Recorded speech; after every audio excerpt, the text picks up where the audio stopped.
Okay, good morning to all of you. I hope you can hear me. I'm audible and you can see me. Yes. Okay. Good morning, Srijit, Professor Sampath, Honorable Justice Pratibha M. Singh, and Sri Rajendra Ratnu. I hope you can all hear me.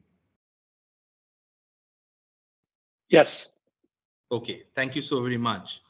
So, welcome. I'm Professor Indranat Gupta. I'm the Dean of Research at OPJGU and also a Professor of Law in the Jindal Global Law School.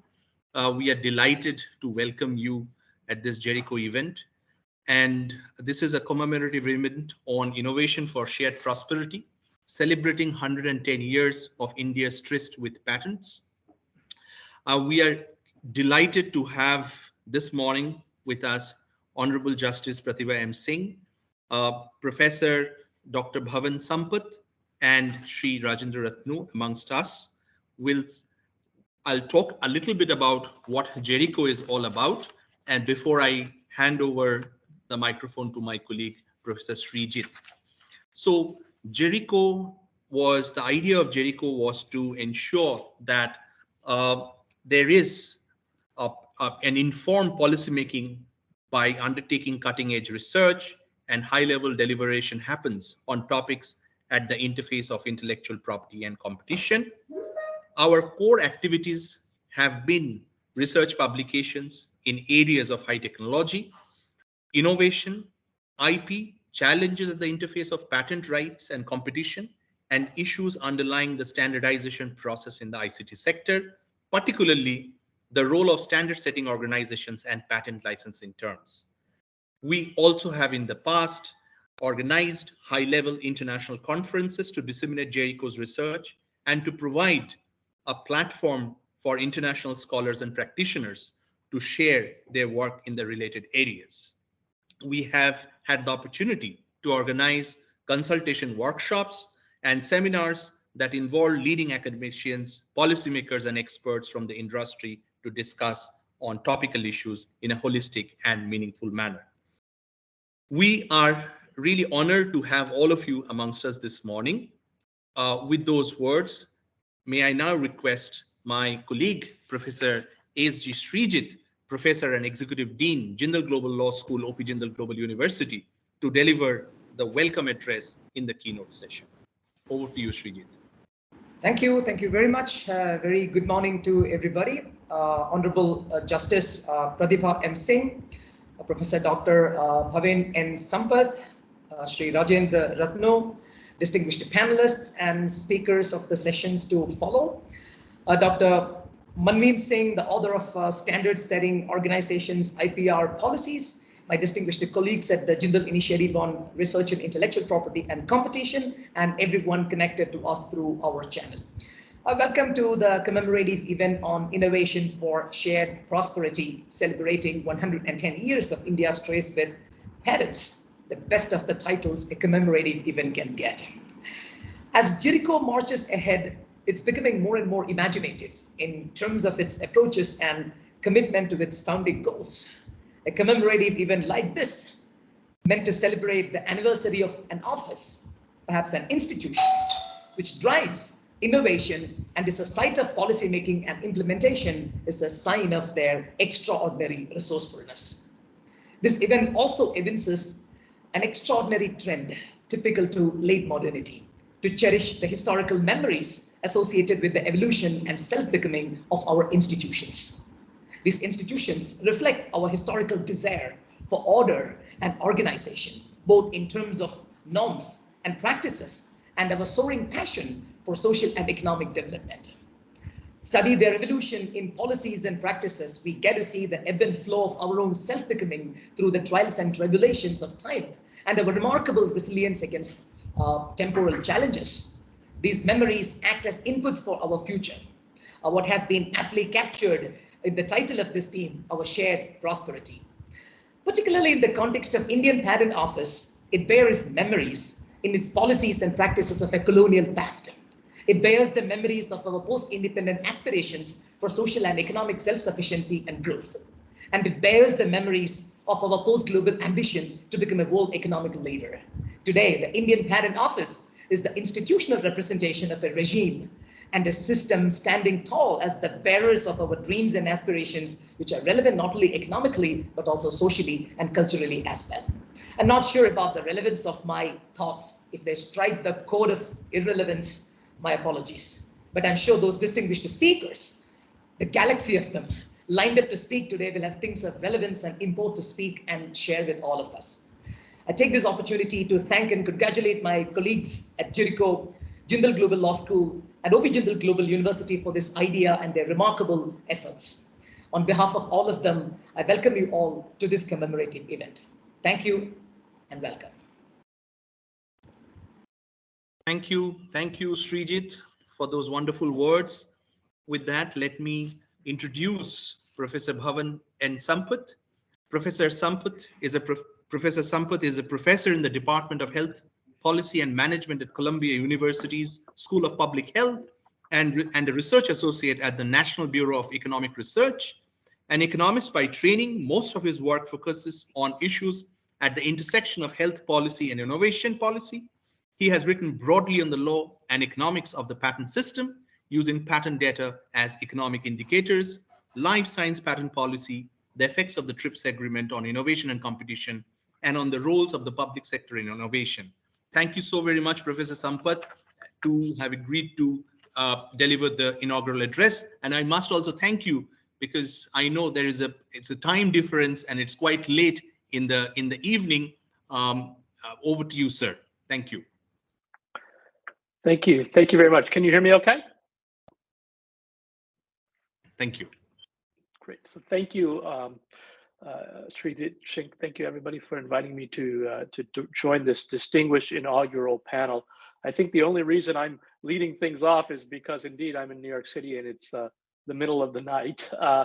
And I'm very sorry I can't be there in person, partly because the timing would be more civilized, but I'm very happy to join. I see the title, which was already remarked about, very nice title, of your conference has at least an allusion to Nehru's Tryst with Destiny speech, at the stroke of the midnight hour when the world sleeps, India will awake. Well, I trust the same will be true of your conference when I fall asleep. So unfortunately, I'll have to cut out shortly, but I look forward to hearing about it. So since time is short, I thought, together with the organizers, it would be useful for me to focus my opening remarks on a seemingly simple question. The question is, what do we mean when we talk about a strong patent system? There has been a worldwide focus, not just in India, but globally, in strengthening of patent systems, especially since the Tryst Agreement. And the question, and something I've been reflecting on a little bit, is what does that actually mean? What does it mean to strengthen patents or to have a stronger patent system? And as was mentioned in the introductory remarks, I'm an economist by training, so I'll take an economic perspective on this, though I think my remarks also reflect the basic rationale for patent policy, going back to Venice in the 14th century when these institutions were created.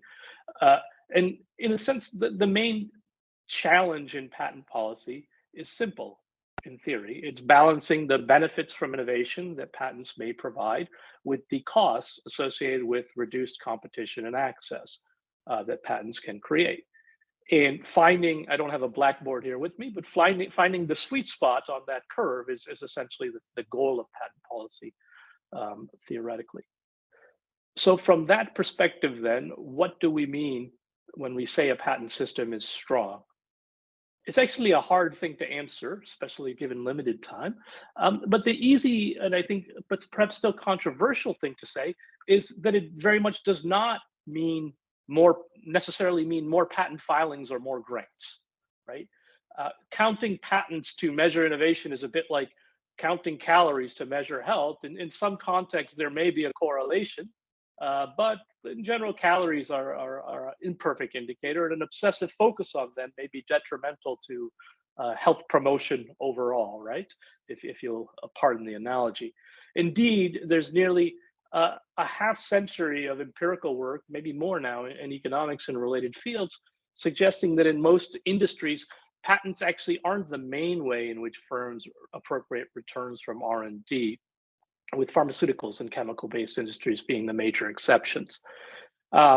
So measuring patents, which is sort of in vogue, may tell us something about how much a country focuses on, or a firm focuses on patent promotion, but not necessarily about how innovative it is or about how good of a job it's doing at balancing innovation and access, what I referred to earlier as the yardstick of an effective patent system. So the first point then simply is just that patent counts or patent filings alone don't tell us much about the strength of a patent system. Let me turn next to a second related point, which is that the focus needs to be on the quality, not just the quantity of patents. Even if we're in the counting business, the focus must be on quality, not just quantity.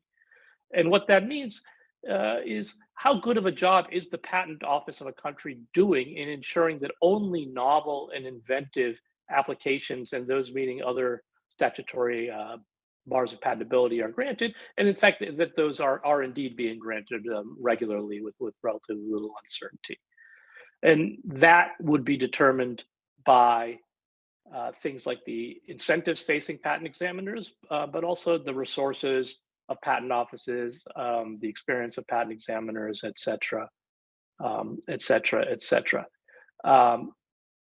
So, by the way, the strength of the legal system also matters. So if patent offices, as they sometimes do, make mistakes in erroneously granting patents, can litigation clear them out ex post? Or when high quality patents are granted, are they actually enforceable? I think all of those things matter when we think about the strength of a patent system. But in general, returning to the main point, patent quality beyond quantity is another important aspect of a strong patent system, and one which may run contrary to the goal of granting a lot of patents quickly, or granting a lot of patents or granting a lot of patents quickly. A third and related point, which is something I've been thinking about quite a bit lately, is that a strong patent system must be informationally rich. And what's the ideal here? From my perspective, and I realize not all countries are able to achieve this equally, but this is just ideally, from my perspective, what I think patent offices worldwide should strive to maintain and provide raw downloadable data on basic bibliographic information in patents, so full text, the assignee information, priority information, prior art, et cetera, prosecution histories. Currently in the US, the USPTO Patents View database does this. PatStat does this as well. And so I think that there are a number of precedents, and I think that's really the direction that things are going in, I hope. Even more ambitiously, I think provision of what the legal scholar Colleen Chen has called contextual patent information would be useful. Information on whether patents have been licensed, whether they worked in a country, what products they link to, and things of that sort. This is information that's crucial for three reasons. First, fulfilling the disclosure function of a patent. Second, providing clarity and notice to would-be generic entrants or competitors on the scope of rights. And then somewhat selfishly, providing information to academic researchers like myself that allow us to actually make assessments of how good of a job the patent system is doing at balancing innovation and access. I'll say that actually India is actually among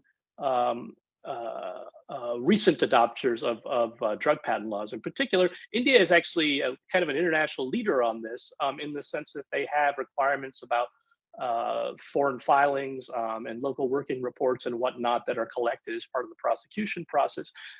Actually enforcing those requirements and making them broadly available beyond being buried in the PDFs, I think would be a real boon to researchers worldwide. And so this could be a real global public good. So the specific proposal there is that resources devoted to strengthening patent systems should go beyond just promoting patent activity, but also to promoting rigorous examination and high quality, machine readable, open access patent data and information about prosecution. And it's at least my impression that these latter two sets of activities are relatively neglected when we talk about strong patent systems. Countries often focus on granting patents alone or encouraging filings and things of that sort. A last point that I'll make is that almost all theoretical and empirical work in economics and related fields suggests that the optimal patent system would actually vary by technological field, recognizing differences in innovation processes across fields, but also by country based on levels of development, but also socioeconomic objectives.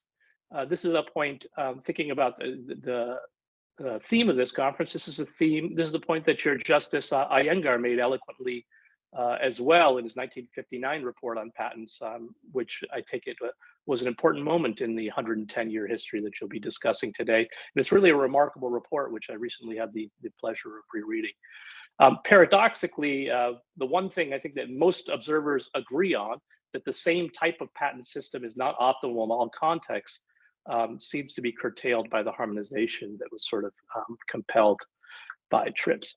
So I want you to be able to get on with the rest of the conference. I have some things I could say about the US, but why don't I not, other than to make the general point, which is that the same things that I've been talking about just now in general, they're very much on the table in the US in the context of pharmaceuticals, which is one field where the kind of patent innovation link is actually recognized to be strongest, including the need to make sure that only high quality patents are granted. If erroneously low quality sort of patents that aren't actually inventive or novel or inventive are granted, that the court system does a good job of clearing them out at low cost.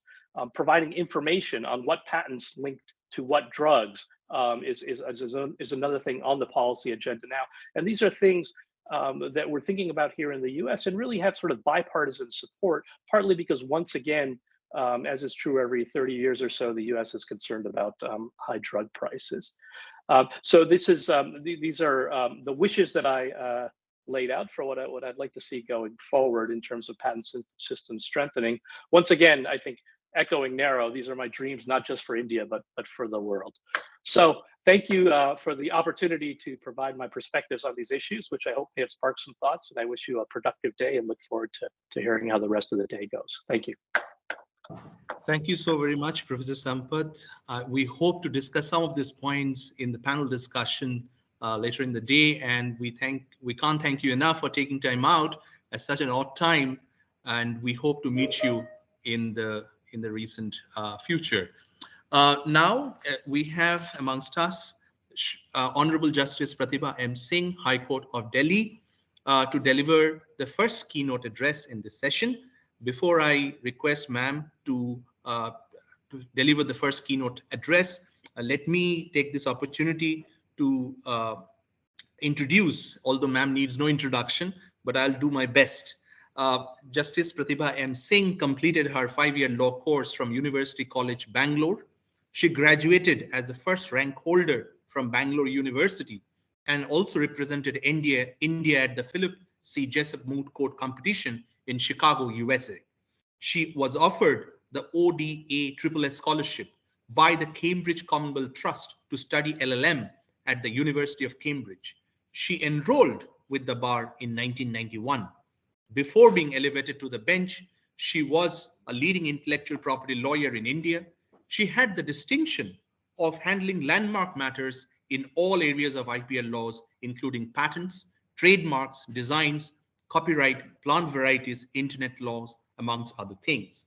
As a managing partner of Singh & Singh, she advised clients and handled cases relating to commercial disputes, arbitration, telecom, broadcasting laws, media laws, rates, regulatory issues, education, among other things. She has regularly appeared before the Honorable Supreme Court of India, High Court of Delhi, TDS, SAT, IPAB, Trademark and Patent Offices. She was appointed as an amicus curiae by the High Court of Delhi to streamline the working of the Copyright Office. She was also appointed on a high-level committee for streamlining of patent examinations. She was invited as an expert to present views to the parliamentary committees considering amendments to the Patents Act in 2002, Copyright Amendment Act 2012, Geographical Indications Act. Mrs. Singh was designated as a senior advocate by the Delhi High Court in December 2013. I must thank ma'am because over the years, she has extended extraordinary support. I put things on record. Extraordinary support to Jindal Global Law School, to Jericho, to our university. Thank you, ma'am, for your incredible support, and welcome. And please deliver the keynote address. Thank you.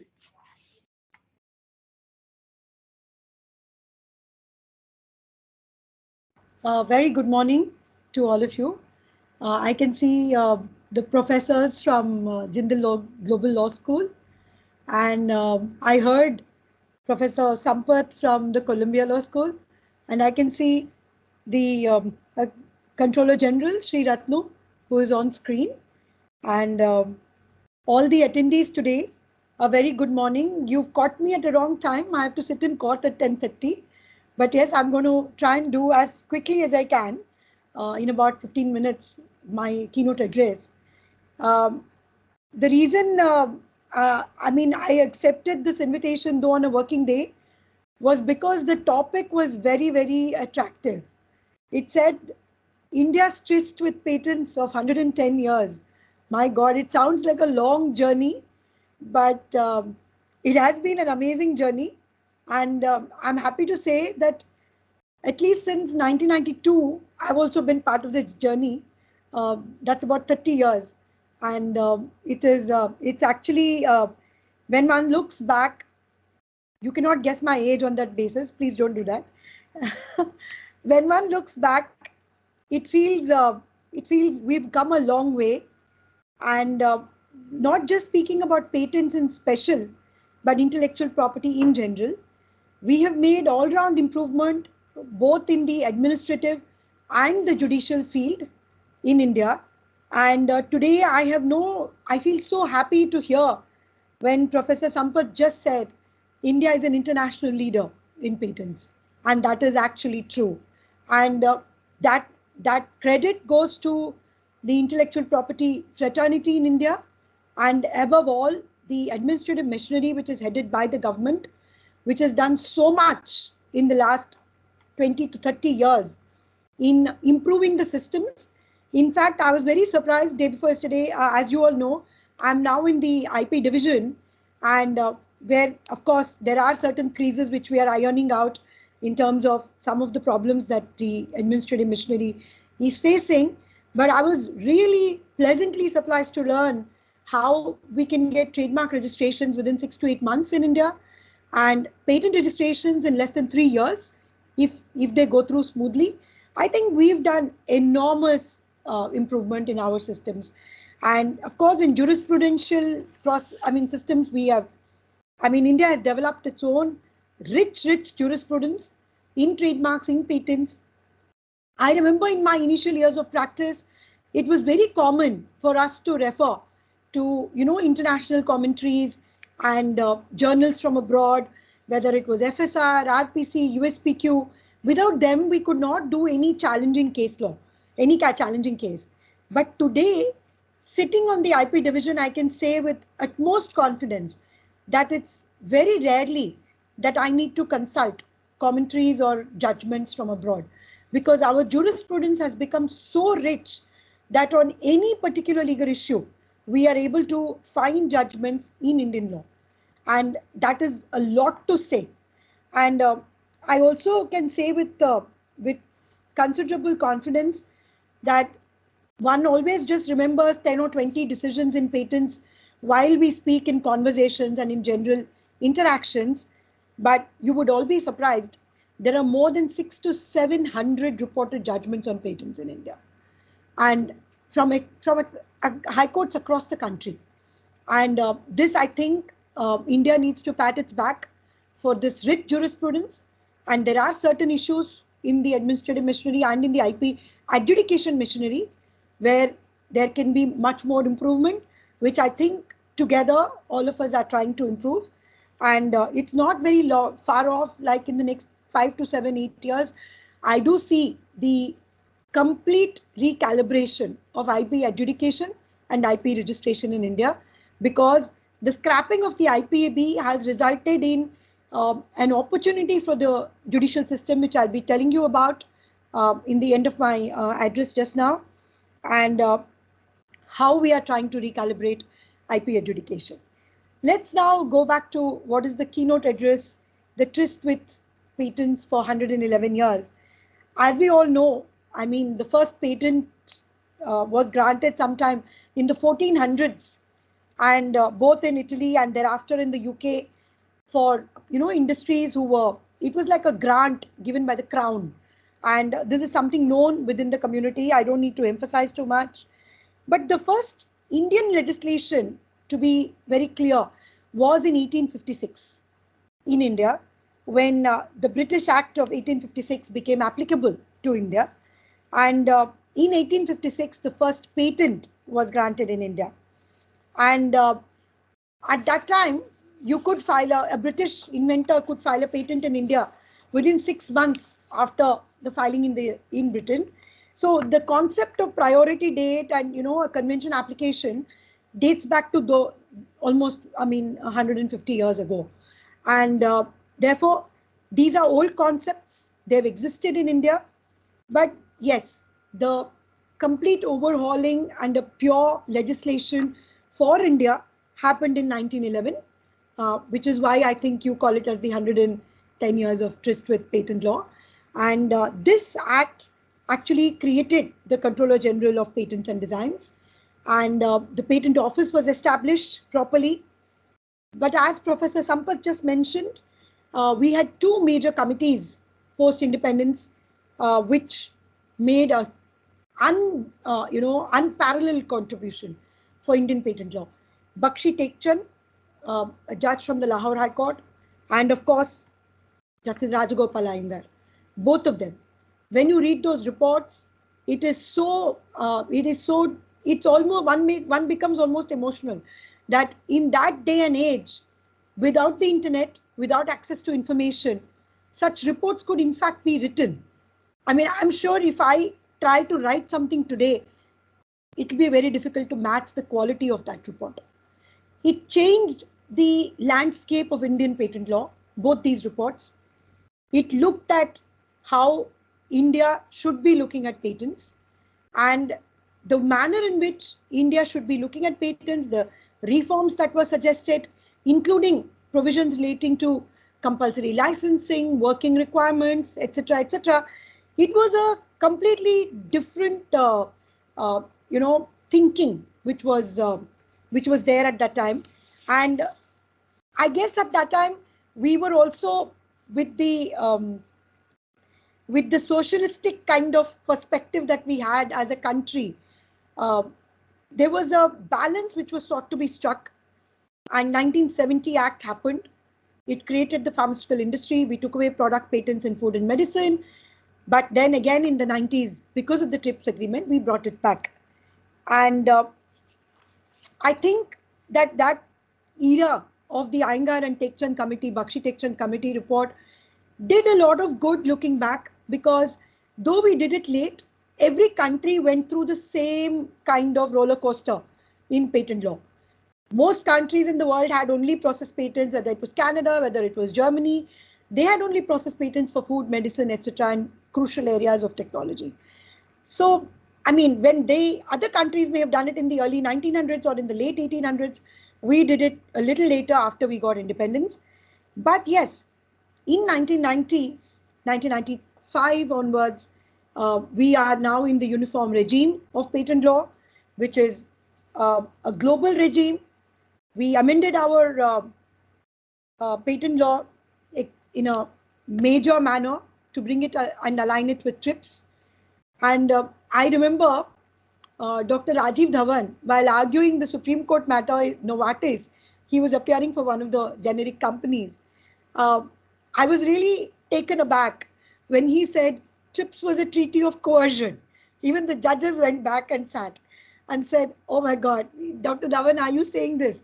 So yes, there were views that India was forced into it, coerced into it, or whatever. It's now history. There is no looking back for India on patent law. The system is well entrenched. There is no more thinking as to whether we need patent law, whether patents support innovation or not. It's all entrenched and it's all settled, and we've moved beyond those debates. But yes, the couple of provisions in Indian patent law which were a cause for a large amount of criticism whether it was Section 3D, whether it was the stringent compulsory license requirements, I think the world has started living with India and India has started living with the world in the patent regime. And the pandemic showed, I attended a couple of seminars organized by a couple of US universities during the pandemic, and each one was unequivocally praising Section 3D as the right balance to maintain global health, access to medicines, and ensuring that innovation is rewarded. Now, how has 3D spanned out after the Novartis judgment is what I would like to also dwell for a couple of minutes on. This is very important because every time we speak of Novartis, it's spoken in a very negative manner. But I do feel that Novartis laid down the fundamental structure. The judgment laid down the fundamental structure of Indian patent law. And over that structure, we've now built the Indian patent jurisprudence. You will see that since 2013, when the Novartis judgment was rendered by the Supreme Court, a large number of molecular patents have been protected in India. I mean, when I say large number, I'm talking of suits filed in the hundreds. I'm not talking of double digits. For example, if you look at the statistics, patent suits in Delhi High Court have been, they have increased. In 2000, we only had 3 suits, 2000 to 2004.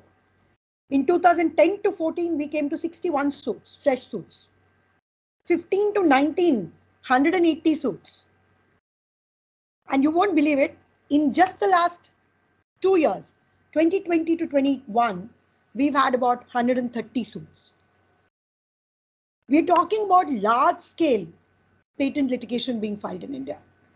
Large-scale protection being granted in India, except where there are cases of, for example, one molecular patent and an improvement patent having been granted, that being sought to be protected. Those are the cases where there's a kind of a dispute or a collision. And rightly so, because in those cases, the question will be whether the product being sold is covered by the lapsed patent or by the newly formed formulation patent, the polymorph patent, or the salt patent. So barring those kind of cases, which are in double digits, in the various patent litigations that are being filed, you see injunctions being granted, innovation being protected across the board without exception. And whether it's in the area of pharmaceuticals, of course, in pharmaceuticals, our jurisprudence has become very rich. We've been able to give out principles. The judgments which have come out have spoken about claim construction, anti-suit injunctions. We are dealing with extremely challenging litigation in the high courts across the country.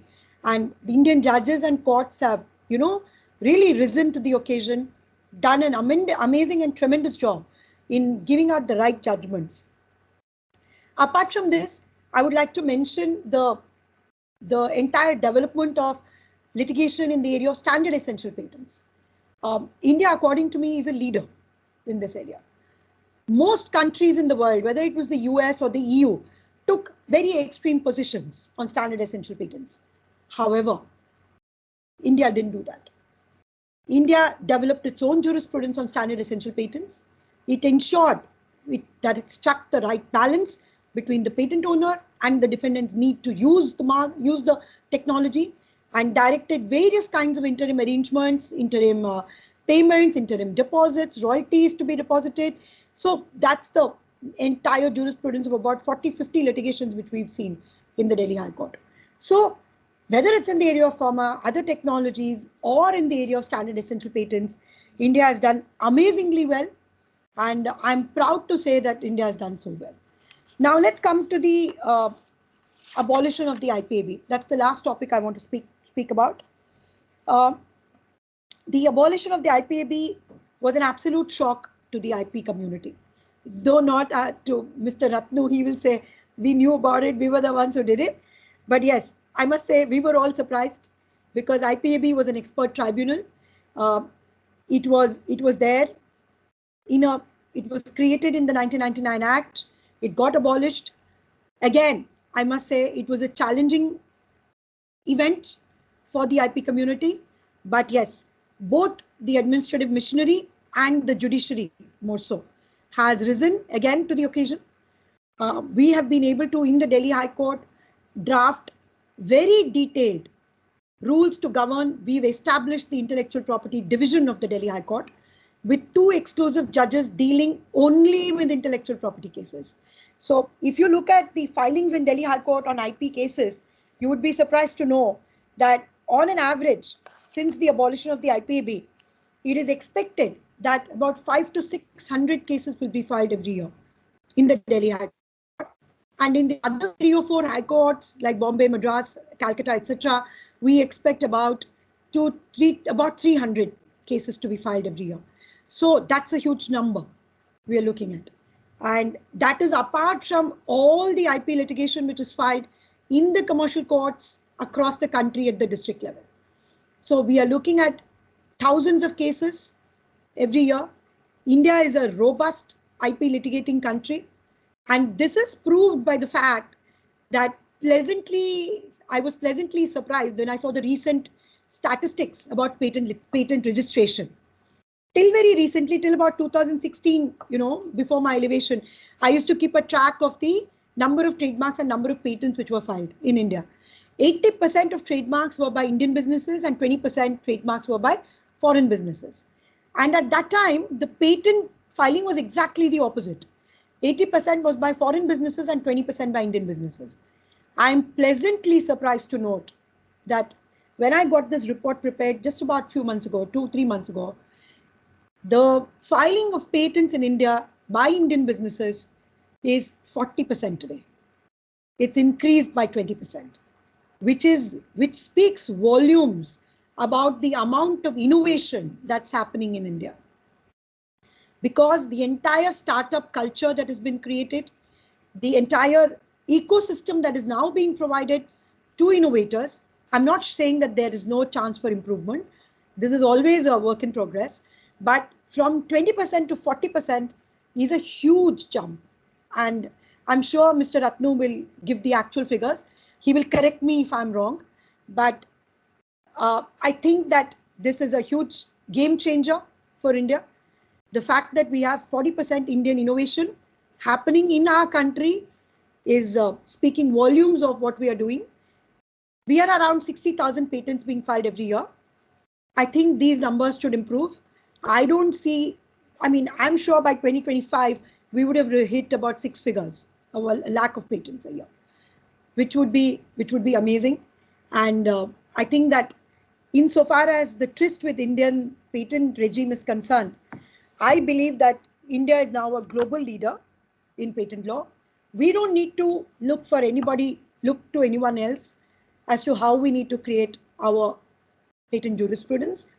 We have our own social, cultural ethos where we have to protect our GIs, our traditional knowledge, our, poor who are there in millions. So while striking the balance, we have really done the right thing by protecting innovation where it deserves, by providing access where it deserves. The biggest, as they say, the proof of the pudding is in the eating. If India didn't grant a compulsory license in the pandemic, that proves India's commitment to patents. There can be no greater proof than this.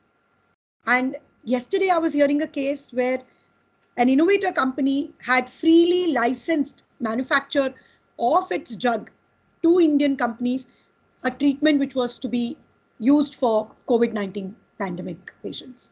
So while patent owners from foreign countries have risen to the occasion, so has India risen to the occasion.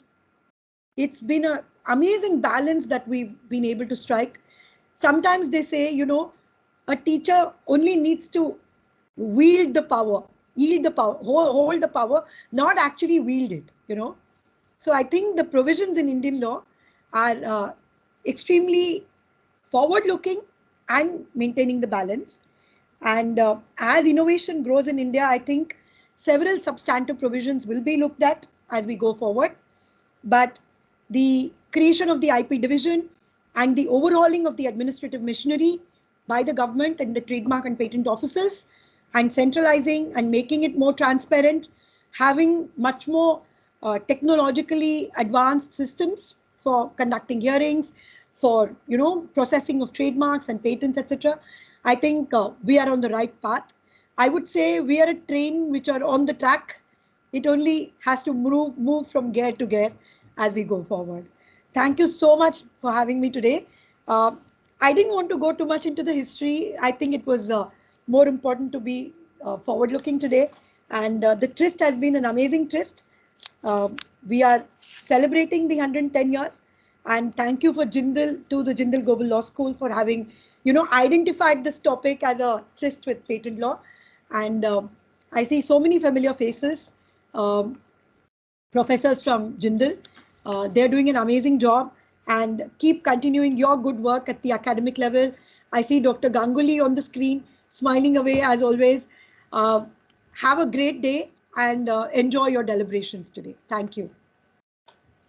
Thank you so very much, Honorable Justice Pratibha M. Singh, High Court of Delhi, for delivering the keynote address. Thank you so very much, ma'am, for taking time out of your busy schedule. Thank you. I really appreciate it. Thank you. Thank you. With this, now we are ready with our second keynote address, and it will be delivered by Shri Rajendra Ratnu, Joint Secretary DP IIT and Controller General of Patents, Designs and Trademarks. Before I request Shri Ratnu to deliver the second keynote address, I would try to introduce Shri Ratnu. Shri Rajendra Ratnu IS is a Joint Secretary DP IIT and Controller General of Patents, Designs, Trademarks. Born in 1970, Shri Ratnu belongs to Jodhpur, Rajasthan. He has earned his MA in Psychology and MPhil in Community Health. He is well versed with languages such as Hindi, Rajasthan, and Tamil and English. He started his career as a university teacher for psychology in 1998. He cleared the Rajasthan Administrative Services in December of 1998 and joined Indian Customs and Central Excise Services in 1999. Subsequently, he joined the Indian Administrative Services in 2001. Welcome, Shri Ratnu, and we would request you to please deliver the second keynote address. Thank you.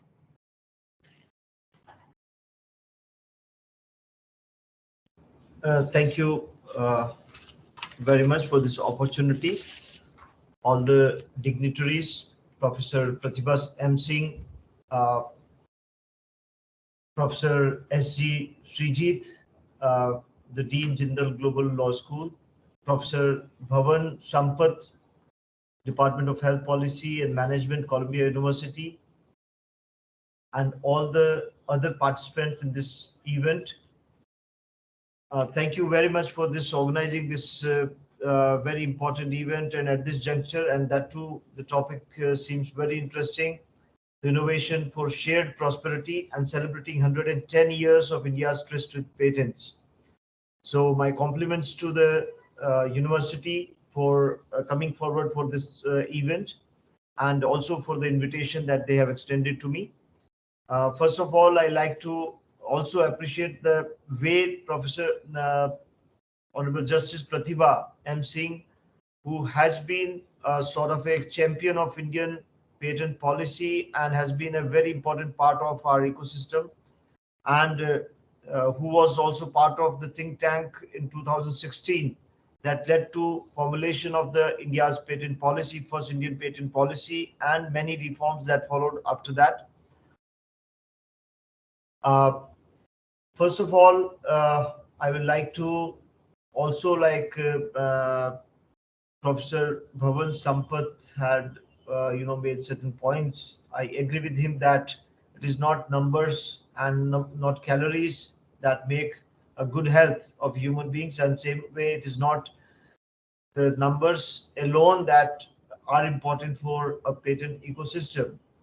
But I think if we see from the public health, because he is also in the public health and I also studied public health. So when we talk about the health, we talk about two kinds of health.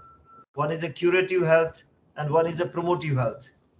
So when we talk about the curative health, the person who is really sick or something, there the calorie or the medicine or that kind of thing is needed to bring to a normal level.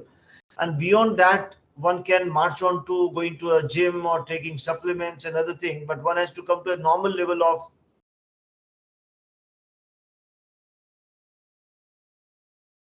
the numbers are also an indicator that we are going in the direction, though we have to look beyond numbers. I agree with him. But when our patent filing increases, this also is indirectly a trust and a faith that the inventors are showing towards, the entire IPR regime which is existing. And this increasing numbers in India, for example, there has been a 60% growth in this year alone in the design filing. There has been a 15% growth in the patent filing. And as Dr. Justice Pratibha Singh pointed out, that the number of domestic patent has doubled in the past 6 to 7 years. So all these indicators are showing that India is moving in the right direction of creating an ecosystem where innovation and creativity can be nurtured.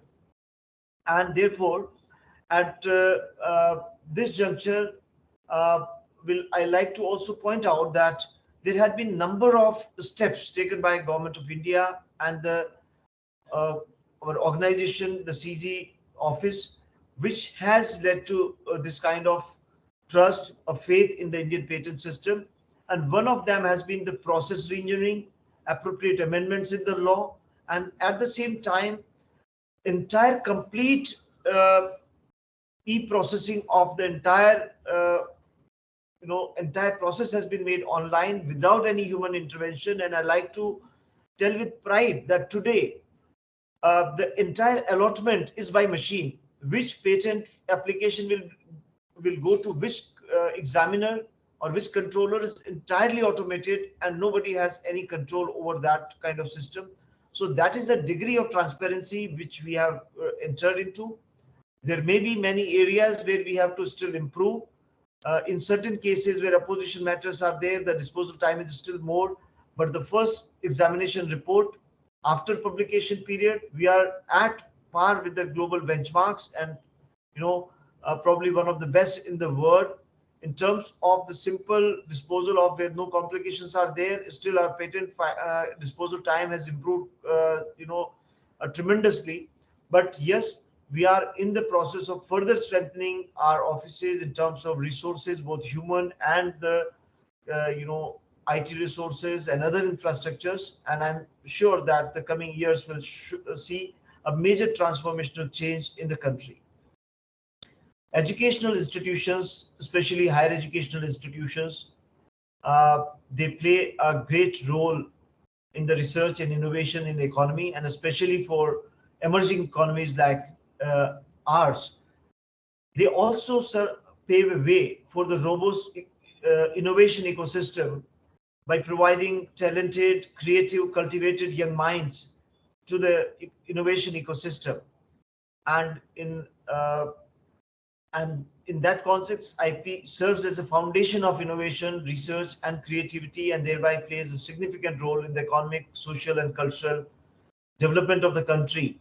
And it is responsibility of the IP lawmakers to see that how we strike a balance between the creator's rights and also the consumer's right. And Indian law in that manner has on one side has gone in protecting the interests of the innovators, but at the same time there are provisions in the law which balances out and which brings a delicate balance without compromising on the innovation ecosystem to bring about more equity, inclusiveness in the Indian patent law. And that is also visible from the kind of way India has made the medicines accessible not only in the India but entire globe. There are government has taken various steps to creating a robust IPR ecosystem in the country, and keeping in view the importance of educational institutions. Government have come up with different schemes and programs for incentivizing and to seeing that more innovation happens in the country. And one of such incentive has been 80% of the patent fee reduction which was earlier extended to the government institution, and the last year we have extended it to all institutions, including the private educational institutions. Uh, so this is a major move in terms of encouraging the innovations ecosystem in the higher educational institutions. We have also introduced expedited examinations provisions for certain categories of applications. We have introduced IPR chair establishment under a scheme called SPRIHA, and establishment of technology innovation support centers of DPIT across the country. Ministry of Higher Education has another program which is called Kapila, which is again supports innovation and handles the innovators.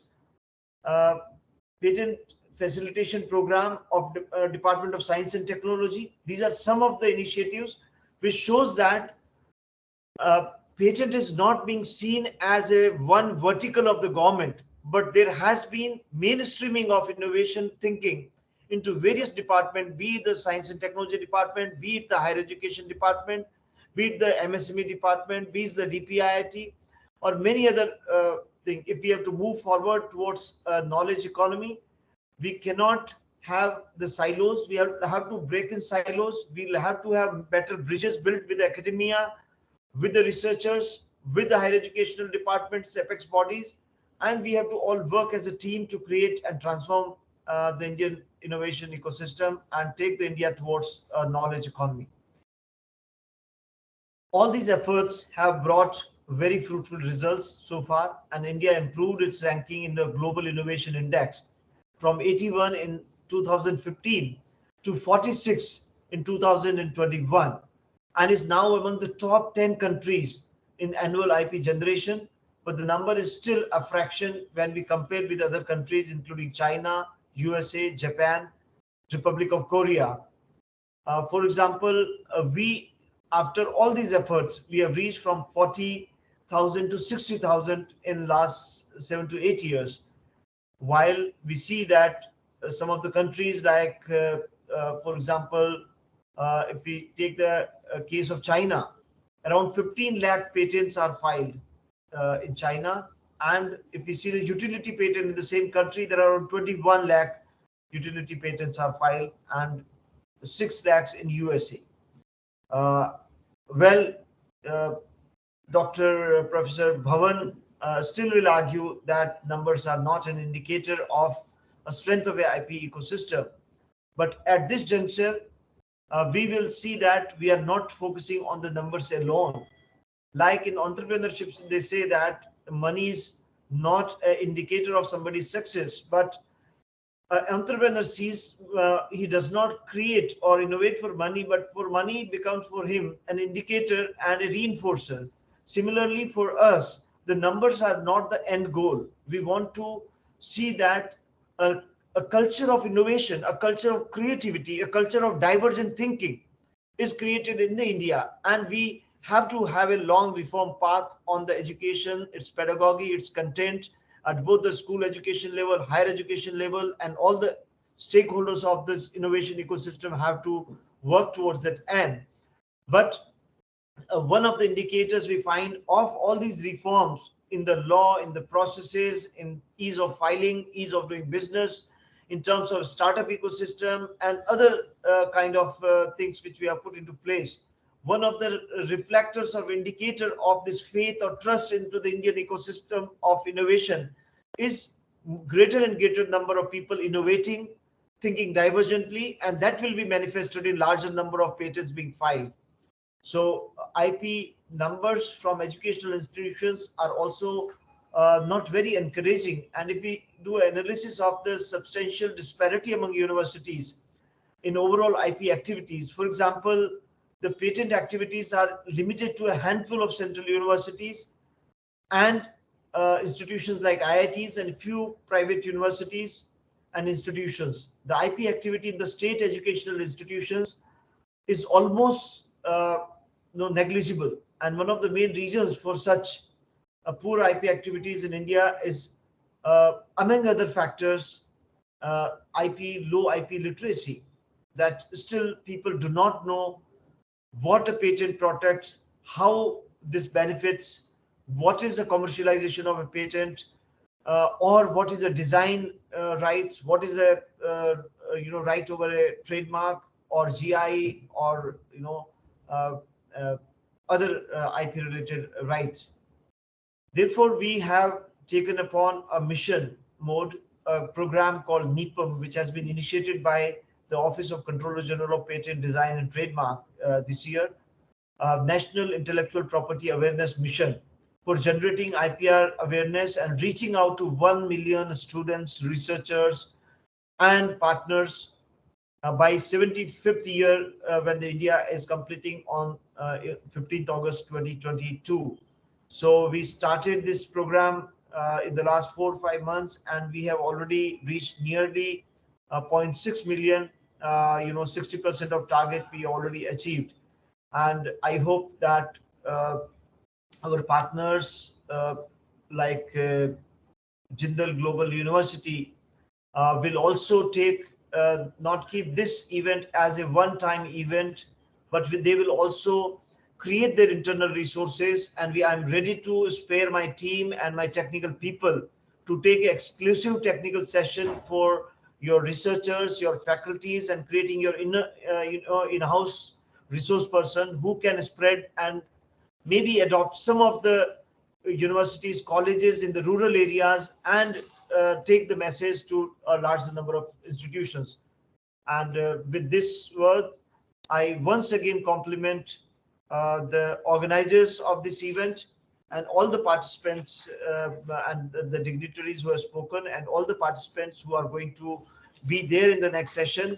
I'm wishing them all a very, very meaningful, intellectually inspiring, and a fulfilling day. Thank you very much for this opportunity.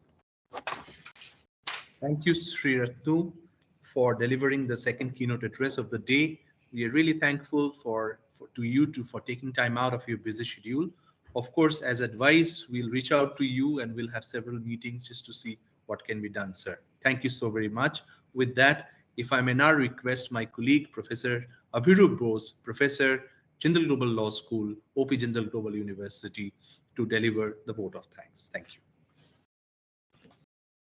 Thank you, Professor Gupta.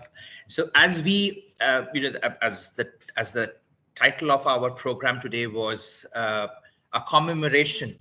It was not only a commemoration of a landmark event in our history, but also, as all our speakers rightly pointed out, it's also a commemoration and a celebration of the moment that India is right now in terms of its amazing growth, not only as a knowledge superpower, but also in terms of its innovation capacity, as well as all the statistics which Sri Ratnu as well as Justice Singh gave us in terms of how much our country is improving and will improve in its 75th year of independence. I want to begin by thanking Dr. Sampath, not only for taking out time to speak at our event, which is of course so late, such a late hour for him, but perhaps because he lives in a city which never sleeps, maybe that's the reason he was kind enough to sort of be there for us and this event. I want to extend my thanks to Sri Ratnu, not only for sort of speaking with us, but also for his leadership at a time where, as he mentioned, how he and his team is mainstreaming the access to patent and access to intellectual property protection. And of course, the numbers are speaking volumes in terms of how much work they have done. Finally, again, I can't thank enough Justice Pratibha Singh, not only for being such an integral part of the growth of Indian intellectual property jurisprudence, but as an academician, I want to thank her also because of how much leadership she has taken in providing opportunities for Indian students to providing scholarship to Indian students to study on intellectual property law abroad, especially in University of Cambridge. Finally, my thanks to my executive dean, Professor Srijit, for sort of being with us, encouraging the work of Jericho. And hopefully, as Sri Ratnu said, this will not be a one-off event, and we will continue to to celebrate this moment of journey for our country and its knowledge future. We end our first session here. We'll be back for the next panel discussion at 11 a.m. So hopefully those of you who are sort of joining us online, please sort of connect back or reconnect at 11 a.m. when the second session will begin. Thank you everyone for being a part of our first session. And as the deliberations progress, I hope you'll remain with us for the duration of the day. Thank you.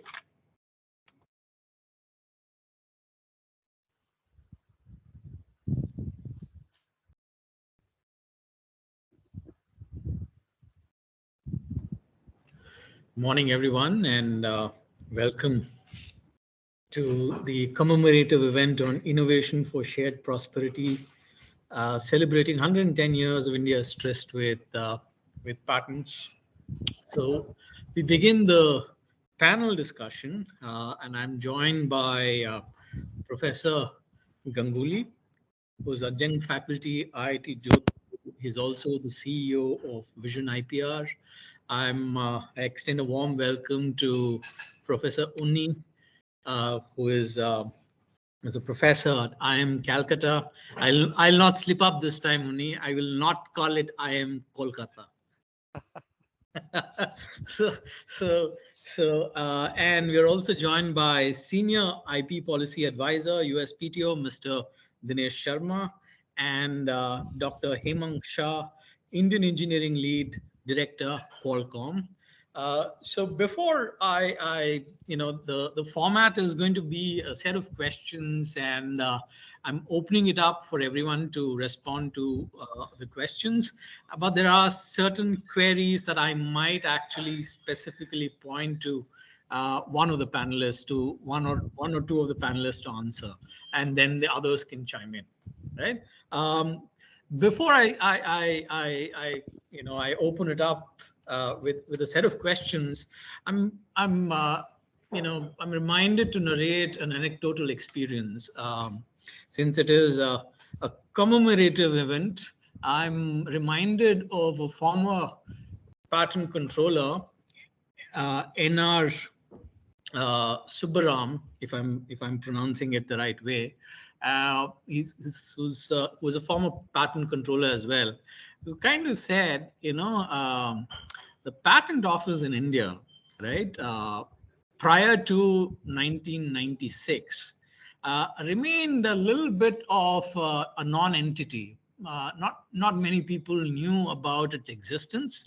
Not many people knew where exactly it was located. I'm still trying to locate it in Calcutta. I'm not yet managed to find the patent office there.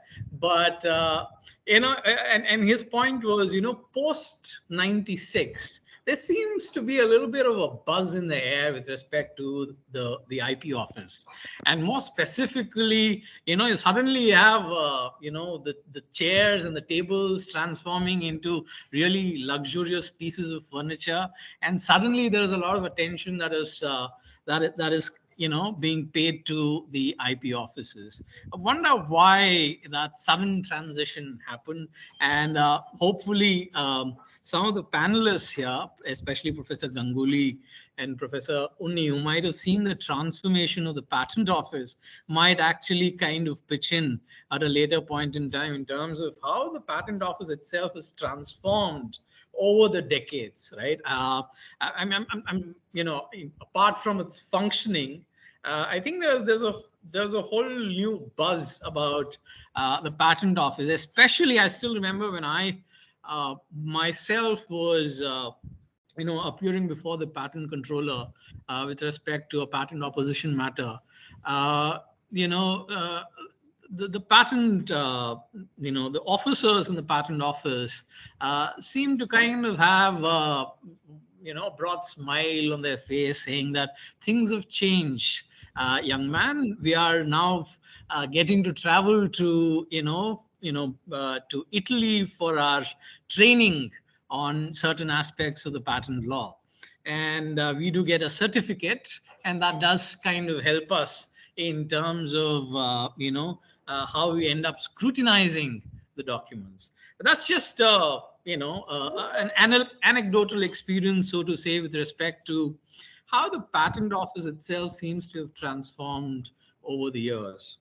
But let me get down to my first question. Uh, when the transformation happened and India had to kind of bring in a whole range of changes to its patent laws, and of course, uh, bring about certain criterias to exclude certain forms of innovations, more specifically in the area of computer related inventions, biotech related inventions, pharmaceutical related inventions. There were certain exclusions kind of built into the Patent Act, and it initially, of course, drew a lot of criticism from the West, saying that India seems to be violating the TRIPS norms, especially Section 3D. uh, generated quite a lot of buzz, right? I still remember instances where certain pharmaceutical companies wanted to complain about India's patent laws to its country governments and wanted them to take action before the dispute settlement body.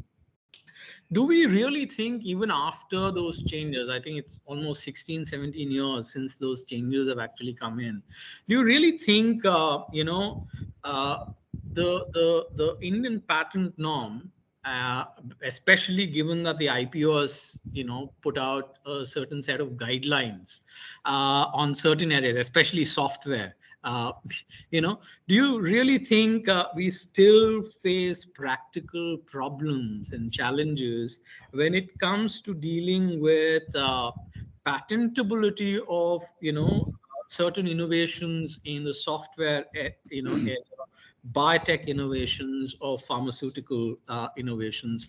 So Professor Ganguly, you can start with it. Professor Unni, you can follow, and then Hemang and Dinesh, you can also chip in.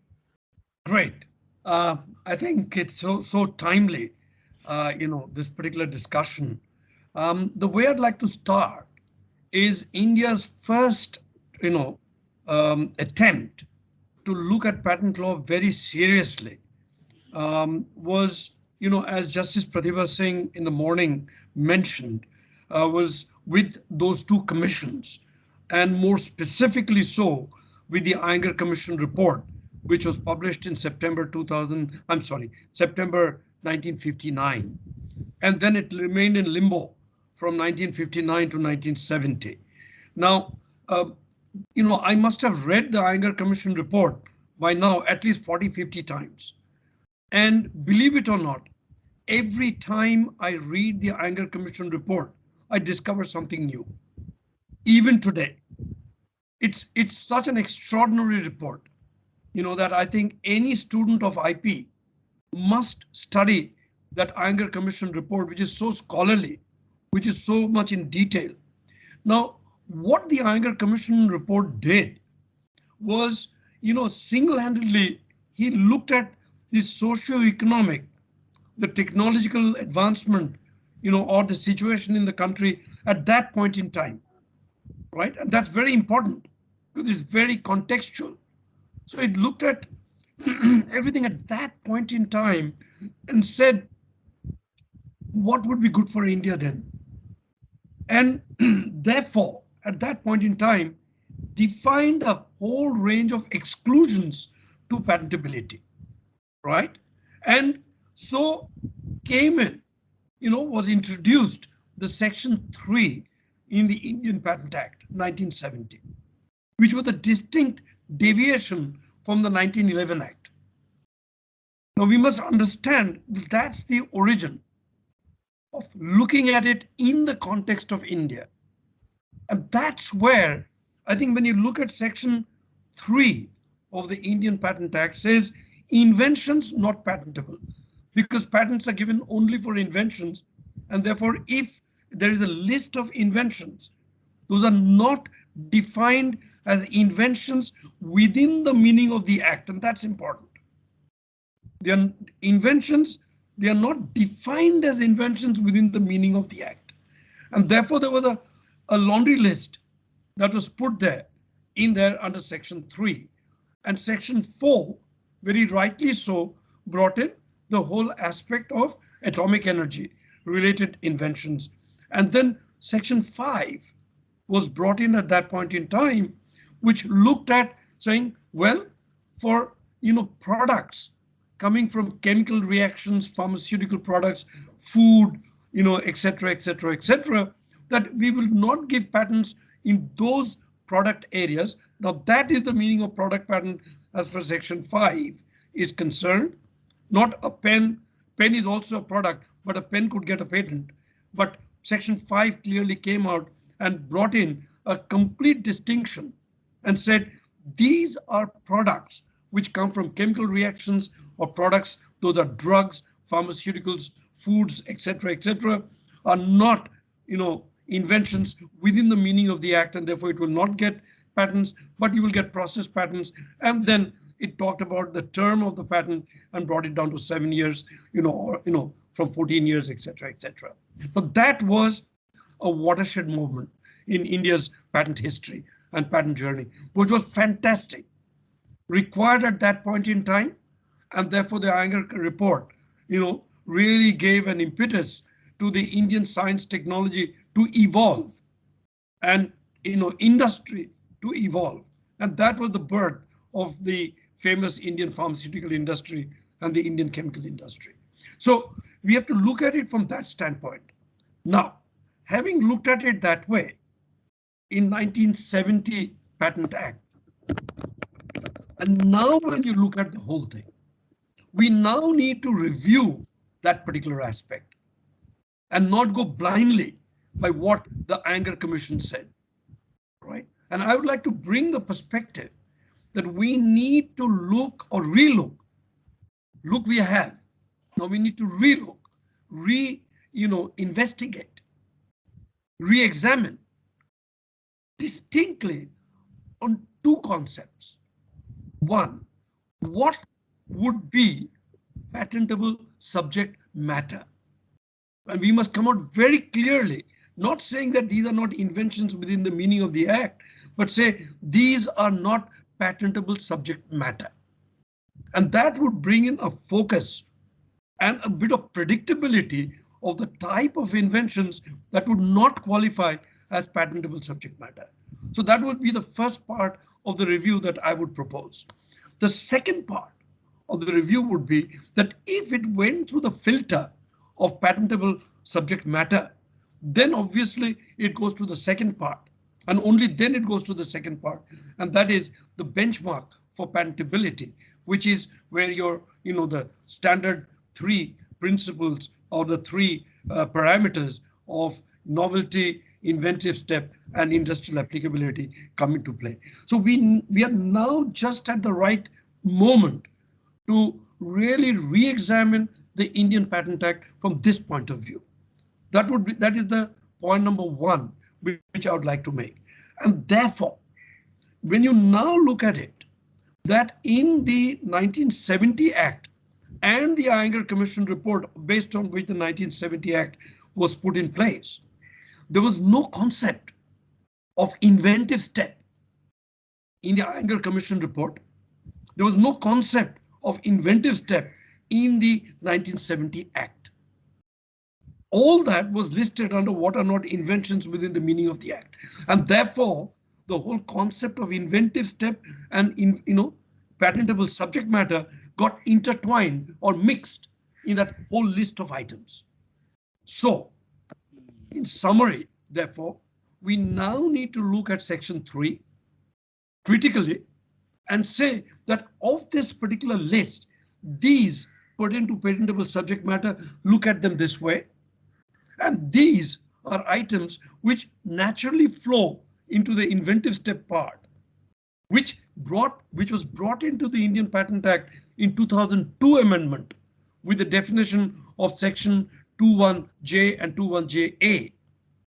And then look at it that way. And this type of a separation would bring in predictability at the point of examination of patents, and would bring in certain amount of logic to a whole bunch of things that we would go through. So I would stop here for the moment, leaving it to the other panelists, but this is what I would propose as step one. I have many other proposals to come with, but I'll do it later. But this is my proposal number one. Thank you. Thank you, Professor Ganguly. Over to Professor Unni. Thank you so much. I think I'm audible. I think this is something which we should ask everybody since 2020 March. Thank you so much for inviting me. A great pleasure to listen to all of you, Professor Bhaven, Professor Ganguly, with whom I share a lot of interesting thoughts and subjects, and always a great pleasure to hear him. So I more or less fully agree with what he has been saying. Primarily that whatever important factors which have been guiding us earlier need not be the thing which is going to do it in future. As Dr. Ganguly was telling, we had a very long history here, in the sense that starting from 1856, but then we had this patent office from 1911 onwards, and India's, I would say, the India's Thomas Jefferson, Justice Iyengar. So, we all know this was drafted in a very, very difficult time, actually. When India just became independent, we had to deal with a lot of other socio-economic issues. Were granting patent protection and just saying salute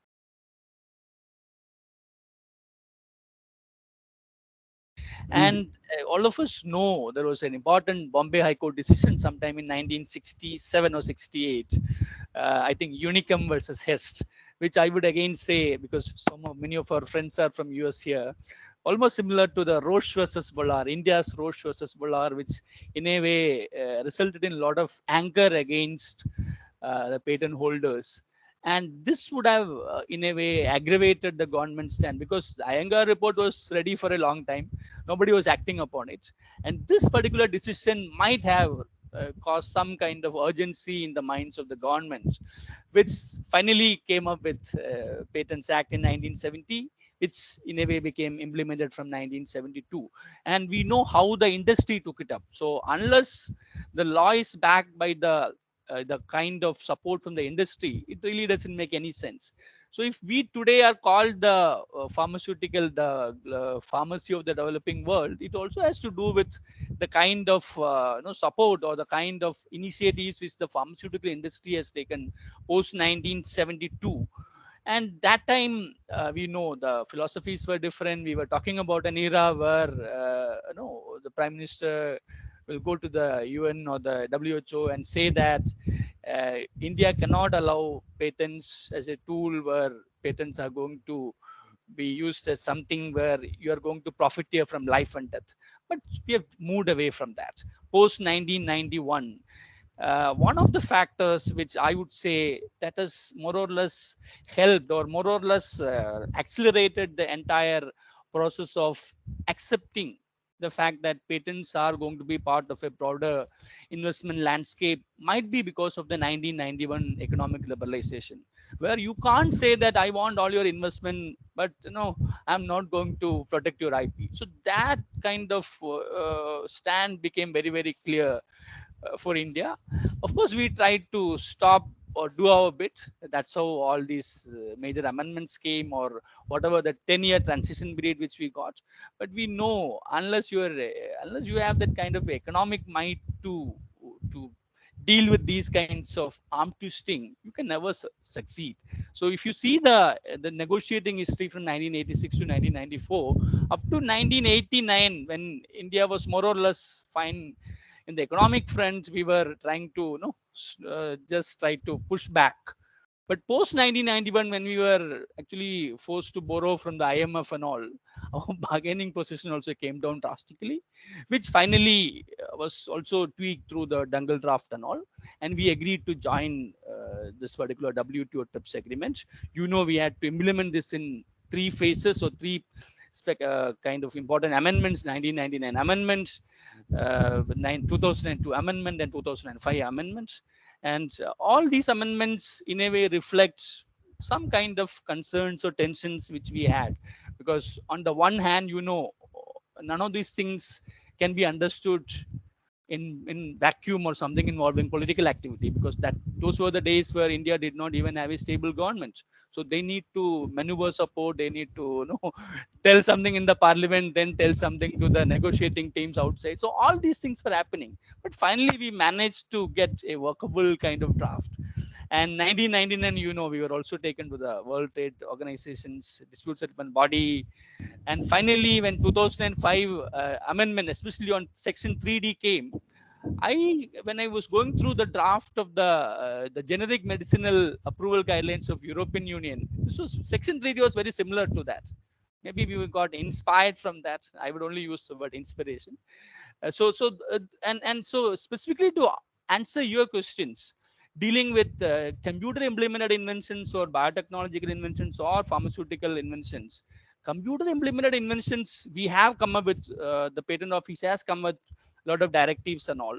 But please note, this is not an area where only India has a problem. Tell me what's happening in the United States. They say something in Bilski, then they say something in Alice, then they say this not generally acceptable. You say something in State Street. So this particular branch of law is very difficult to come with some kind of clear-cut answer here. That even countries like US have found it to be very, very difficult.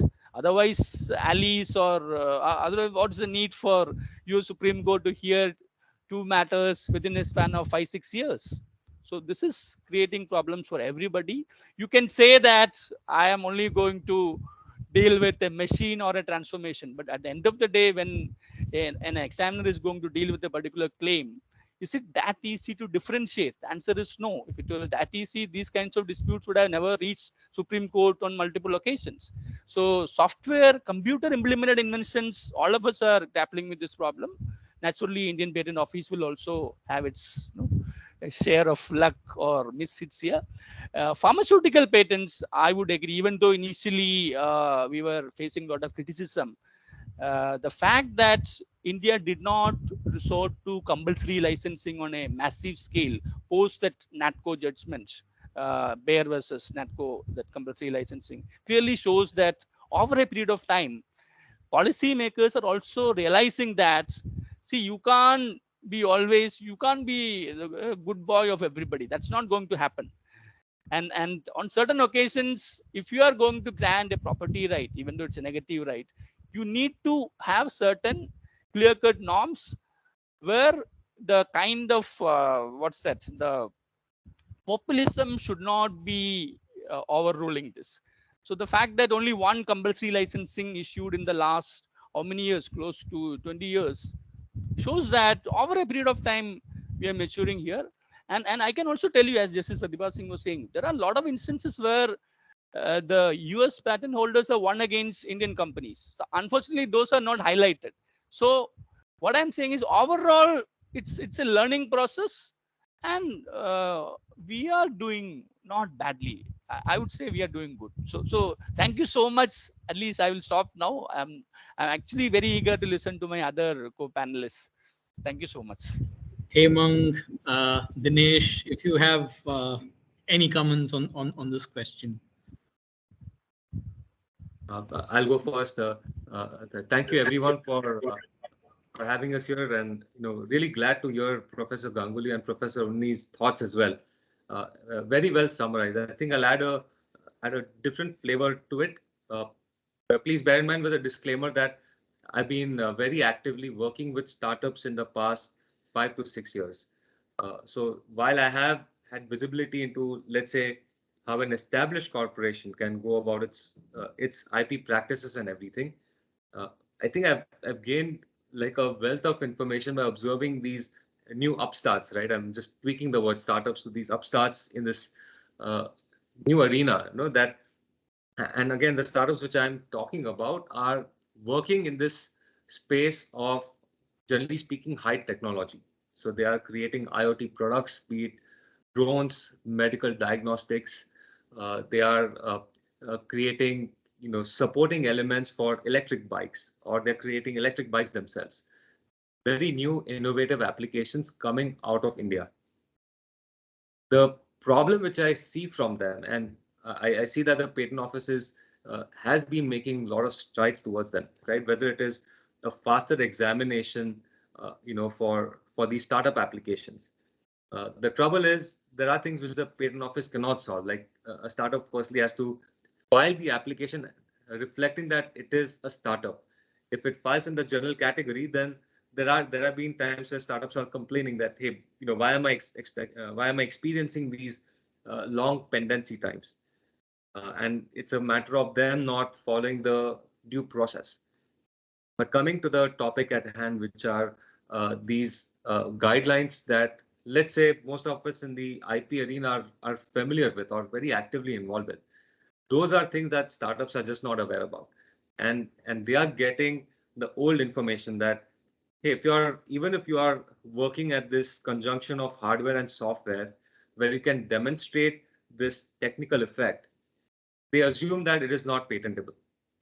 And we have to work hard towards telling them that, okay, there is something which is, say, pure software or pure algorithms, and there might be some challenges there.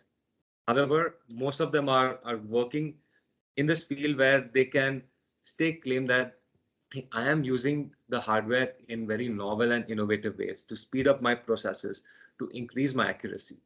But that information, like how those guidelines are permeating to these new entrants, I think that remains a work in progress. So that certainly is not this. As much as we are making strides to evaluate these new things, I think we have to make sure that the message is spread across, I guess to every new entity also, which is a contributor in this growing IP arena. And I would agree with both Professor Unni and Professor Ganguly's statements that, it's not just relevant to India. Like all these new entrants, including the established ones, the market is not just one country. So how does it collaborate with the practices in the world? That harmonization, it's going to be challenging, right? Like, something which is, let's say, doable here may not be doable somewhere else, or vice versa. So how do you harmonize that? That remains a challenge. The kudos I would give to the patent office is that they are collaborating and they are trying to do the best that they can. But of course, there always remains improvements that we'll be happy to contribute to, and I'm sure given the work that the startups are doing, I think we should strive towards providing their challenges also, like not just the ones which are coming from, say, established academia or established industries, but also create that, hey, this is on the ground information and what can we do to make the IP life easy for them. I'll be happy to chime in further as required, but maybe over to Dinesh for now. Yeah, good morning. I hope I'm audible. Yeah, you're audible. Yeah. Thank everyone. Thank you very much for having me here. On behalf of USPTO and US Embassy, I thank everyone. So I'll try to be very brief because my learned co-fellow speakers have already covered a lot, and they are the learned people. So and I'll start where Hemang left. So I think at the outset I would say that it's constantly, like, it's important to look at the ways to improve the system. And it's not like we always, are looking at the past and all whatever developments took place and all. So need is to constantly, look at the ways to improve the system. And if I remember correctly, the topic is despite guidelines, what are the practical challenges? So the larger question I would say is something like, what has been the practical impact of these guidelines? And how, strong these guidelines are, whether they are clear enough, they do have clarity, or they are broad or so vague that do not lead to predictable and reliable results for the applicant. So this is something very quintessential as far as this whole debate goes on. So if we look at the impact of these guidelines and all, so the question that comes to mind is how the applicants are experiencing the implications of these guidelines. So if you look at the software prosecution, patent prosecution, so the practical impact shortly, if I try to be very brief, the impact has been pretty none. So I can say, because inconsistency is something that has been, heard from the various stakeholders, the applicants, that irrespective of the fact that guidelines are there, be it in the arena of pharmaceutical or the software and all, so the impact has not been there to make the system robust and consistent.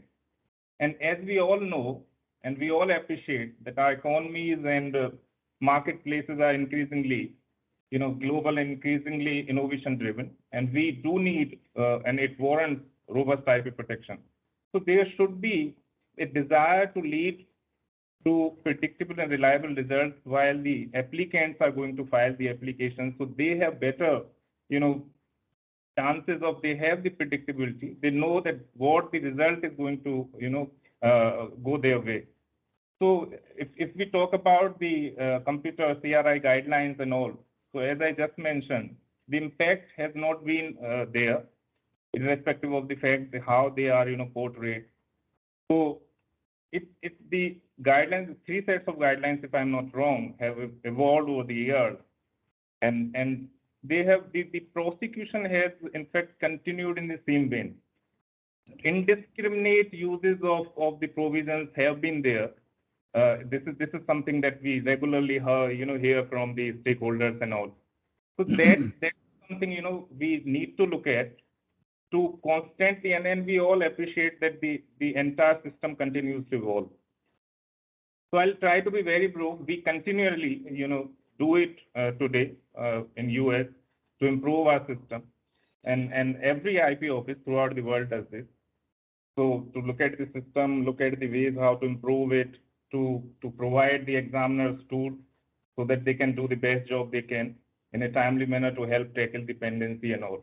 But again, the question that comes again and again is the predictability and reliability of having a robust protection, that all the applicants are going to have consistent results.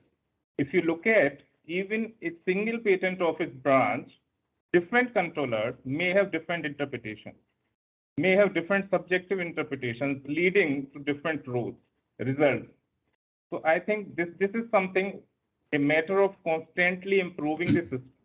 And it applies to all the jurisdictions. Every jurisdiction is in the process of looking at its own system to improve the system. So this is something that applies to India and any other jurisdiction. So look at, if you look at the CRI guidelines, you see the recent guidelines took so much of cautious approach that even positive examples were missing. It makes it difficult for the applicant to understand what sort of patentable matter is going to be there, rather than just making you jittery to know about what are the non-patentable things. So you should also have a fair idea that whether my claim is going to be patentable. So this is something like the actionable guidelines should be there with examples. It can certainly help the applicant to understand, gauge the potential of the claims of its patent. So this is something that I would try to say at this moment. Thank you, Mr. Dinesh. That was a wonderful input from your end. Actionable and reliable guidelines, which brings about more predictability, is key in today's time. So this gets me to another interesting question, which is a very common question that is asked by business entities that are not present in India but want to move to India, which is their primary concern is, look, we've all heard so many negative things about the Indian IP ecosystem in terms of IP enforcement, the Special 301, which the US actually kind of releases on an annual basis. We tend to rank at the top, right? Consistently at the top, 1 or 2 in terms of failure to enforce IP norms. One of the bigger concerns is has the lack of awareness of IP protection caused a lot of problems for protecting, valuable patents in India? And how far has this impression, been an obstacle in enforcing valuable IP for commercial entities in India? Now, and I specifically want Hemang to go first here, given that with the business experience, entities tend to kind of convey this information to different agencies in the government on a regular basis. And we want to figure out how business entities currently operating in India think about the current ecosystem. Okay, sure. Thank you. So the clarification. So all these are my personal things. Yeah. I'm giving some info. Not sure if it's just that. Okay. Thank you. So I would say the last few years have actually been a very positive. Have been the ones to bring a very positive change in the country. Due to a variety of factors, right? First is if you look at the awareness which has been spreading, and I've been involved in a variety of those efforts. So from the ground up across the ecosystem, right? The new entrants to the established players, I think we are seeing everyone, generally speaking, being more IP aware. And again, the funnel or the vertical which I'll draw is in this high tech space. Now I'm excluding the glaring and the obvious ones, whether that is the bookseller which is selling you a bunch of pirated copies at your traffic signal. So I think those are the ones which I'm excluding for now. But if you look at various things, and it's not just on the enforcement side, it's also due to, I would say, some interesting business model innovations also which have come about. So for example, if we broadening the scope, if I look at how OTT entertainment options have changed, now we don't have people who are saying that, hey, I want to watch this movie. Can you get it on a torrent? Just from a personal experience, being an engineer, that's, I guess, what people assume you to do, right? That, hey, can you get me something on a pen drive or a torrent, as if that's all what people in universities do. So I think that has changed, right? Because it's a mindset, and I think what people are seeing is that, and I think entertainment and media are one amazing way to spread this awareness that you have these official ways of catching entertainment, and again in a way which is accessible to everyone. So I think that is one easy format in which even the common man, the mango person, is getting the idea that, hey, I'm watching official content, which is not infringing on anyone's rights. Now, coming to the tech arena as such, I think over there, there are a couple of things which have been very interesting in the view that I look at how, let's say, Make in India was established. And when you say Make in India, you're leading, or you're causing a nice manufacturing ecosystem to come about. I met a startup the other day, on Friday. They're working on very innovative VR application. They're making their own devices. So to safeguard their intellectual property, to prevent any IP infringement, what they are doing is they're having, let's say, manufacturing done in bits and pieces around the world, like say something's from outside the country, but they're not doing the full assembly over there, although they could have chosen to. They ship all their parts to their own facility, and that's where they do the final assembly, because they're like, hey, this is what safeguards our IP. If I offload everything out there, then I'm not sure what happens to my products. So that's a concern. The way to actually solve it is, and we've seen very good examples of that in China as well as in Taiwan, is that you have a design ecosystem which sits right next to a manufacturing ecosystem. When that happens, that's a very nice positive feedback loop which funnels from one into the other. Is that when you have design, R&D, IP generation which happens, manufacturing which happens, one drives the other. The manufacturing ecosystem also is cognizant that, hey, here is someone's intellectual property and we can get more business by respecting that. Then of course, we have the IP authorities which are safeguarding all that, if there is a legitimate claim to infringement, there is active support, and we've seen the speed that happens in a lot of the cases that we are seeing. I'm not painting a pure white picture. There are of course areas which need improvement, but by and large, overall, the environment, I would say, is looking in a very healthy state. And I think we are seeing a lot more of these positive aspects which are coming up. And one example of that is the rising innovation index scores that India is experiencing.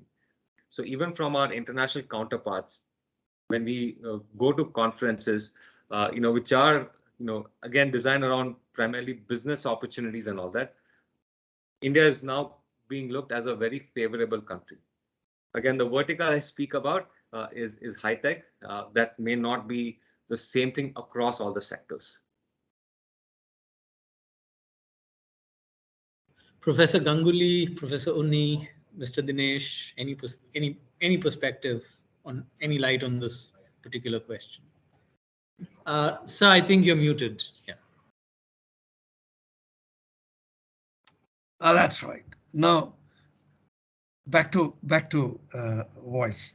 I'd like to make some very brief comments on this, and this is out of my personal experience, having prosecuted patents, having been into trials in courts, etc., for the last 30 years, and seeing this particular transition in the country in the last 30 years. And 30 years is a long period, 3 decades of being a part of the process, right? Not running the process, but being a part of the process. So if you look at it, what are the positive vibes that have gone through? The first part, I think in the last 30 years, especially in the last 10 years, is the speed with which, let us say, the Indian judiciary, takes up cases.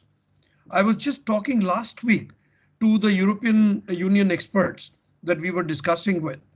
And I said, look, show me another place in the world where I file a case on an infringement, okay, in the Delhi High Court or one of the high courts, in Bombay High Court, right? And within a week of filing, right, I get a decision on a preliminary injunction. Show me another jurisdiction in the world, right? Now, this is a reality. This is the first reality that has taken place here, and therefore it sends a positive vibe that, we may not have a special court for IP, but it's being taken up, especially in Delhi High Court, and Bombay High Court. It just happens that way. So that's the first part. The second part, I've been a part of several trials, and once upon a time, and I say once upon a time, I'm sounding almost like a grandfather in this particular game, that, in 93, etc., whenever we filed cases, the first thing we did was, if we got an injunction, we said, now the next part you do is send this thing on a trial. And we know that will never come on trial for the next 20 years. That means you'll enjoy your injunction till your patent expires. That would be the strategy. Okay. Now, that's a story. That was a reality in 1993, etc. No more. Now, actually, trials take place. And I've been parts of trials where I've been cross-examined as a witness. And the quality of cross-examination that has gone through has been very positive. And one of the cases, where I was not involved, I'm not in, naming cases where I've been involved, but what's public. For example, if you go to the Philips case, in the case of the SAP, it went into trial. That's probably the only case which has, come up to the end. Now, if you look at it, it's something that sent positive vibes across the world. That these particular, trials are transparent. They're very, very business-like. And Philips was a case where the 2 witnesses were even brought face to face. Doesn't happen generally in trials. So the method, what I would say, that India has, the Indian judiciary has taken the common law approach in a very logical way and have utilized all the, I would say, tricks in the judiciary book, in jurisprudence, to really do these things in a very positive way. So these are two very positive signals which have gone in. And so whatever Hemang was mentioning, I'm just trying to give an example, to illustrate what Hemang was saying, as something that's there in the public domain. That's point number one. Point number two, Hemang did mention about startups. Now, what's the problem with startups? I was a part of the Niti Aayog's, committee, which actually was selecting startups for various things. But what was the problem? The problem is the quality of patents the startups come with. The way the specifications are written, the people who service them are so poor in the quality that the startup comes with a non-starter patent. And therefore, they are not protected at all. So I think we need to create an ecosystem where startups get the right type of support. Otherwise, the type of work they do will never get the type of protection that we need to get. So we need to give a signal of that type out there. You may come with a lot of rules saying I will reduce the thing by 80%, blah, blah, all those. Those are procedural. Those are important. But the first thing is, if I can't come with the right specification, if I can't come with the right claims, if I can't come with those things, then what use is doing all this and I don't get that support? So that is the second point. The third important point is the issue of enforcement that you have said. Now, when you come to enforcement, I must tell you that in 1993, when I was a part of Hindustan Lever and heading the IP part of in 93, when you went to the police with a complaint that my trademark is being infringed, the first question they would ask you is, anyone dead? No. Right? Has there been any other criminal thing? No. Then what's your problem? तो आपको problem क्या है? Now that has changed. That has changed. So if you wanted to conduct some sort of a raid, conducting a raid 30 years ago was, a dream. Today, conducting a raid is not a dream. So these are many of the positive things. So what I'm trying to say is, it's not just the IP office. It's the enforcement agencies that need to be educated. And the entire value chain in the enforcement system needs to be, it's customs. And I remember, right in the 90s, when the customs was changing its laws and trying to come, in line with the guidelines in the WTO, and doing all that has now come to a point where things are, sort of getting into an implementation stage. Now, those are the positives. Where are the negatives? If all this was great, then we should have done phenomenally. Where are the negatives? The negatives are the first part. Have we trained our enforcement people properly? Have we equipped them with the right information? Have we equipped them with the right equipment? By equipment, I mean the tools. I mean, either theoretical tools or even analytical tools or even, other tools. So the question that comes in is, have we looked at it holistically? Or is it still very theoretical at a theoretical platform? I think there's a big gap between what we have created as a framework and implementing that particular framework at the ground level. So I was speaking completely as a practitioner at this stage out there. I'll stop at this stage and leave it to Unni. Yeah, I think I'm okay. Am I audible? Yeah. In fact, Professor Ganguly has covered literally everything. Very few things for me to just add on to what he has already mentioned. I would just say two things. So one is, as many of you might be knowing, I teach in IIM Calcutta, and there we have a center for incubation. We call it as IIMC Innovation Park. There, what we are witnessing in the last 5 to mostly close to 8 years or 10 years is people who come forward to get some kind of innovation or incubation support Now the percentage of people who are aware of intellectual property protection and its impact have gone up drastically. So that's some major change which we are seeing. And since earlier days, I'm a professor, so we used to float many courses. So earlier IP never used to have that kind of traction. But suddenly after this innovation center picking up and a lot of people and a lot of students associate with this IMC Innovation Park. And since they have to work upon many of these projects and they have no clue about IP, many of them later on come and ask you to float a course on IP. Earlier, we were offering, but nobody was taking. Now it's just opposite. So this is one thing, primarily from the innovators' perspective or somebody, and these are all primarily startups. The other one is a kind of a maybe a unconscious or a subconscious kind of segregation amongst the decisions by the judiciary. So when you see some of the infringement cases, uh, even though there is no such categorization, you can many a times notice that whenever you deal with a pharmaceutical patent, somehow the judiciary feels that there is a substantial amount of public interest involved, so injunction should not be granted. On many occasions, the infringement goes on. For example, I'm talking about Roche versus Cipla and all. And finally, if infringement is there, that amount has to be paid. So this used to be the template. Even now, to some extent, it's the template which is followed in the case of pharmaceutical infringements. But if you think this is the entire approach, we are all wrong, because when it comes to standard essential patents and all, we are seeing the courts taking a completely different approach, where as Professor Ganguly was telling, injunctions are granted almost immediately. Many a times it's ex parte injunctions. I'm not going to debate how far we should be granting. These are all separate matters of debate, but it's happening here. And there are instances where interim arrangements are paid.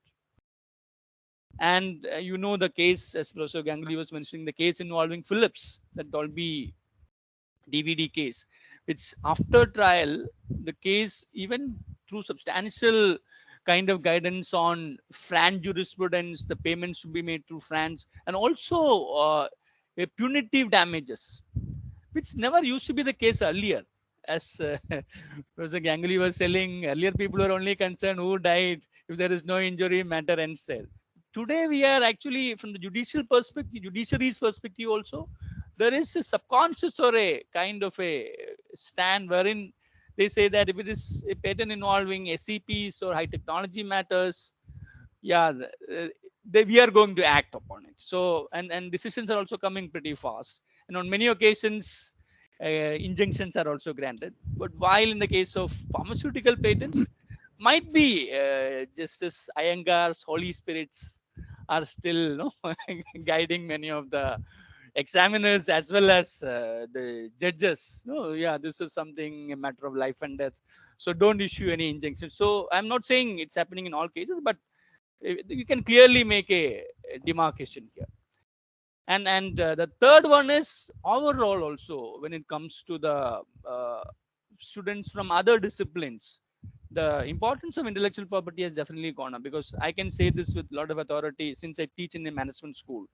Here you can see literally in every assignment or a project, even students who only used to deal with corporate aspects of law like mergers and all, everybody now has a component on how this merger is going to impact the IP portfolio of this, in which they are really competent to deal than pure lawyers like us. So I would say overall it's a positive impact, and I would just leave it to my other panelists to add on. Thank you so much. Thank you, Uni. Mr. Dinesh, you have anything to say about this question?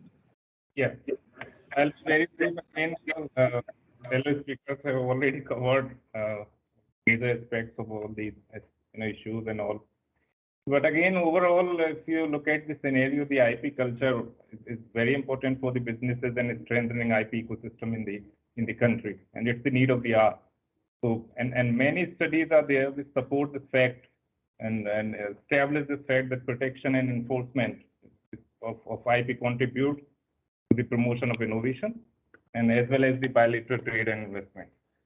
So And here, the program like this, the instant program, plays a huge role. And thanks to Jericho and Jindal University for arranging this program. So here I would take a brief, moment to briefly talk about our role of at USPTO South Asia. So primarily our role is threefold, because the fact is that IP protection and awareness is the subject of this debate now. So the role is threefold, and I briefly talk about this. The first pillar is government to government, like sharing best practices, and I'll be very brief, to monitor developments and sharing comments on the regulations, the laws and all, their renewals and all. The second pillar is to advocate on behalf of the US stakeholder and to help them navigate the IP landscape. The third pillar is the IP awareness. So I'm coming back to the IP awareness. The importance of IP awareness is huge. So, and in fact, this has been realized recently by the Joint Parliamentary Committee also in last year, the report, and it made several recommendations to promote IP awareness, enforcement, and several recommendations were there to improve the entire IP ecosystem. And we've been, working with government, different agencies, partners like CII and all, to promote IP awareness and commercialization, and to help the environment eventually. And we truly appreciate the efforts by the agencies, CIPAM, and the other agencies like Innovation Cell of the Ministry of Education. So they've been really putting in a great initiative as a whole, the government, to promote IP awareness and all. So this becomes really important. And recently, last year, our TPF took place in November. So India-US TPF took place after a couple of years gap. Where also both the ministers, ministers from both sides, recognized the importance of protection and enforcement, and appreciated and welcomed the enhanced engagement. So overall, I would say the importance of IP protection, awareness, enforcement is huge, and we all need to work conjointly to make it happen. So this is something I'll be very brief. Thank you. To Dinesh. My next question is on the point of awareness and promotion. When we interact generally with small companies and medium enterprises, or even startups, sometimes they're not generally aware of the patterns that are out there and the technology they themselves are employing. And sometimes there's a fair bit of confusion in terms of whether they are infringing upon someone's patent. And of course, the usual language one comes up with, oh, we were not aware of it, right? That's a very classic way of actually kind of saying, we might have infringed, but we are not necessarily aware that something like this existed. And that's a huge risk, especially for small and medium enterprises, startups. It impacts the way they tend to grow. So do you think, and also we notice that in a number of countries, right, more specifically a lot of Western countries, their IP offices tend to kind of have a large number of awareness and promotion toolkits these days. There are awareness toolkits that talk about what a patent is, how to go about it. There are also toolkits which tend to facilitate startups and encourage small and medium enterprises to kind of how to go about seeking a patent.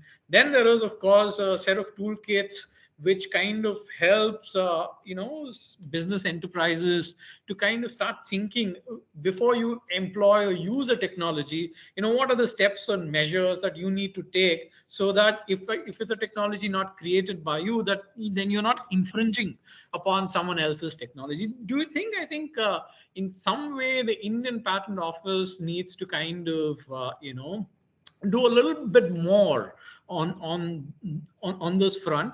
This can in one way kind of bring about awareness and encourage small medium enterprises to also kind of come to the patent office for filing. but also at the same time take enough measures to kind of protect themselves against possible infringement. And this, I think, in a way, kind of also reduces litigation among parties. Do you think there is a bigger role for an IP office to take up such a task? And I would want Dinesh to kind of start up, kick off on this point.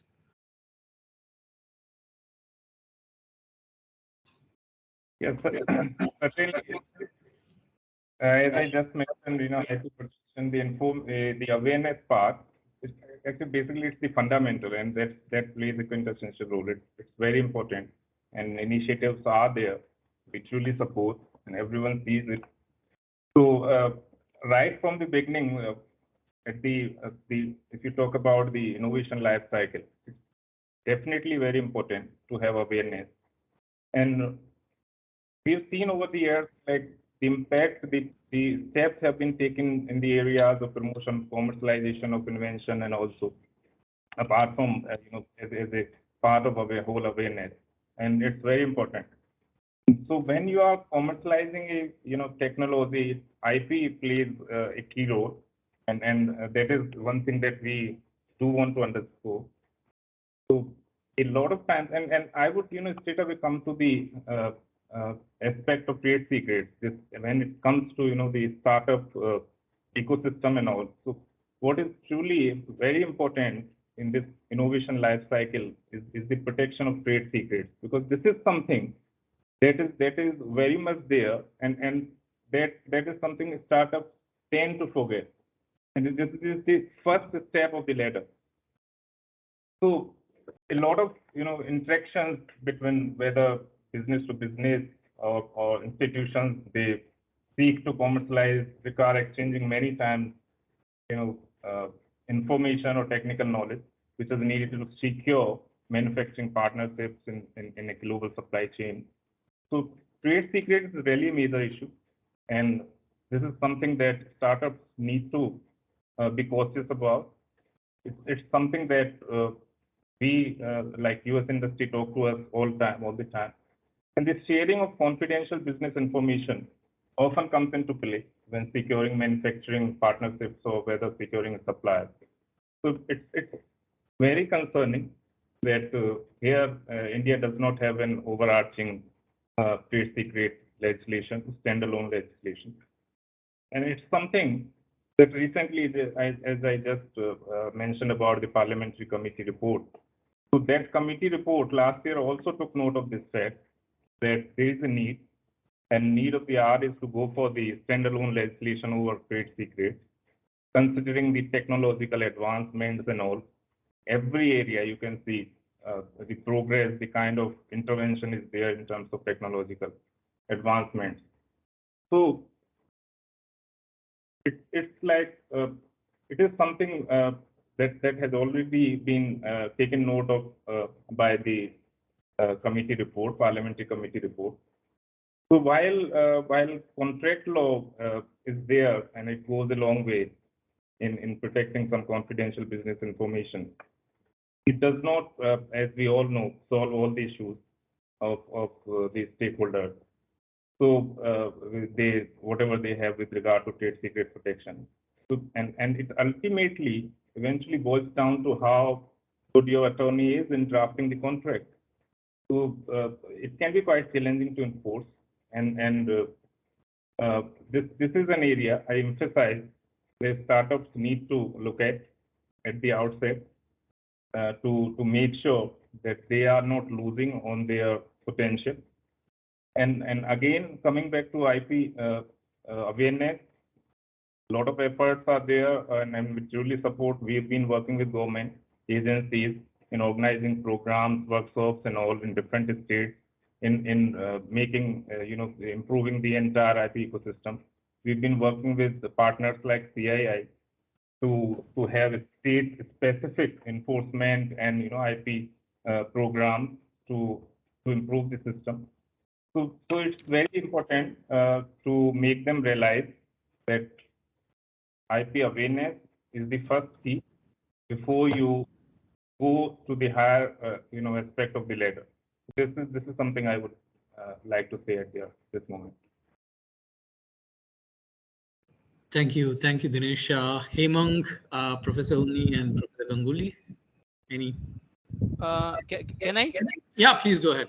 Yeah. So as I would just go along with Dr. Sharma on this. Awareness definitely has improved. I wouldn't say everybody is aware of everything here. It has improved in the sense that at least people in this, or people who are getting into startups, they know that there will be some property rights which they should be also owning. They may not be able to categorize between trademarks or patents, copyrights, all those things. So a lot of people always tend to confuse. I'm telling this on the basis of what we are seeing from the innovation park. People think that this is a positive right, in the sense that if I get a patent, I can start manufacturing certain things. So which when you tell them it's not the case, many of them say, then why should I need it? So there comes the challenge of educating them about infringement or those kinds of things. So that is there. And the other important thing which Mr. Dr. Sharma mentioned is very relevant on trade secrets. And this, I would say, is not only with respect to smaller entities or startups. Many of us might remember the case last year, 2020 August, where TCS lost a case in the Court of Appeals for the Seventh Circuit in US. They were fined about 140 million US dollars, against where Epic Systems won the case. And very recently, I was told that Epic has approached the US Supreme Court asking the damages to be enhanced to close to 1 billion US dollars. If this is happening to such a large company, you can just imagine the level of ignorance when it comes to smaller entities. They are completely clueless about this non-disclosure agreements, what is the kind of protection available. Many of them lose many of these things as part of inviting certain investments and sharing these things. So I fully agree with you that there is a lot of scope for educating these smaller entities, not only smaller entities, even larger ones. If a company of the stature or the magnitude of TCS will be having these issues, you can imagine the other smaller entities. It may not be done by the patent office, because patent office is already tied up with a lot of other activities. I think Ministry Department of Industrial Policy and Promotion can work along with institutions like Jindal. I think that would be the best forum to spread awareness on these matters. With this, I will stop here and listen to my colleagues. Thank you. Professor Ganguly, Hemang, Okay. Hemang, do you want to take in? I'll come last. Either way, I was. Go ahead, Hemang. Go ahead. I'll take it last. Thank you. Yeah, fully agree with everything that has been shared so far. But I wanted to, I guess, give sort of this first-hand account of this journey which we have, especially in the context of startups. When we started our incubation program, this was in the year 2016, and our intake roughly varies from 12 to 14 startups every year. So far, we have incubated 77 startups. And these 77 startups have collectively filed for close to 250 plus patents of their own.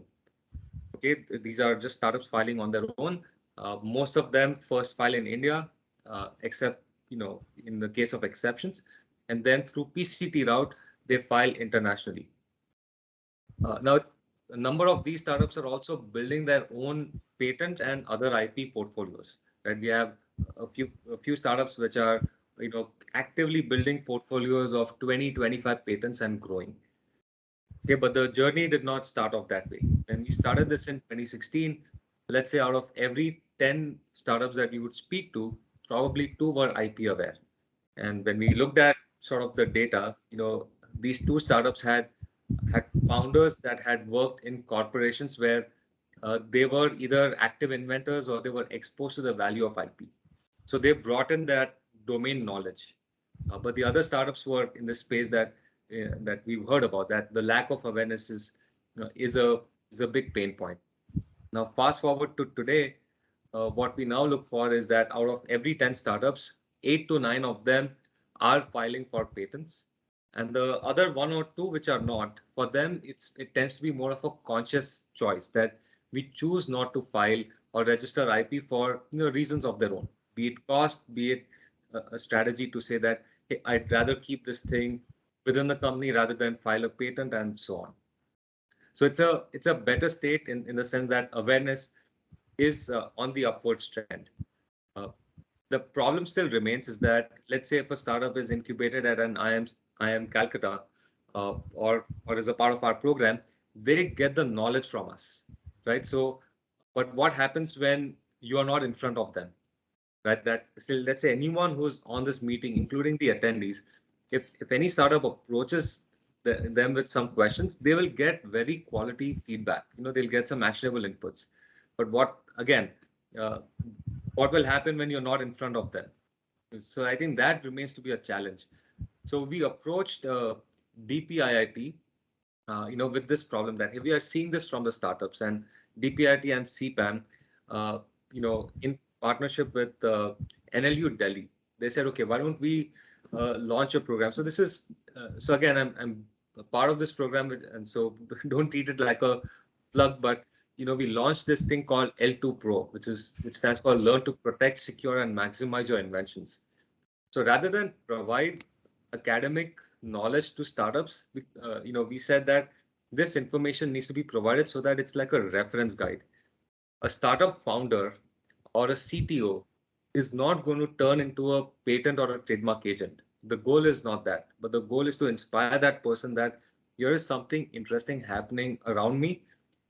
A light bulb goes on, and this is when I contact my IP counsel, or this is when if they're incubated at a university or an incubator at, say, NASCOM or someone, who's the facilitation person I approach, with my queries? So that light bulb needs to go on. And so L2 Pro addresses that. So it informs them in a step-by-step fashion, firstly around things which are of the nature of what are the basic IP rights that are relevant to startups. Then it guides them to things which are of the nature that as a startup grows, their problems also grow. The founders may be IP savvy, but the employees who join them from colleges, they may not be IP aware. How do they take care of let's say trade secrets, or how do they take care of confidentiality agreements? Even simple things like startups are going to be pitching to investors. They're going to be at trade shows, and many of them willfully spill all their beans because they want to impress the domain knowledge that they have. And in their enthusiasm, or rather misguided enthusiasm, they reveal everything before they have even, let's say, filed for patents. So you need to educate them on all these fronts.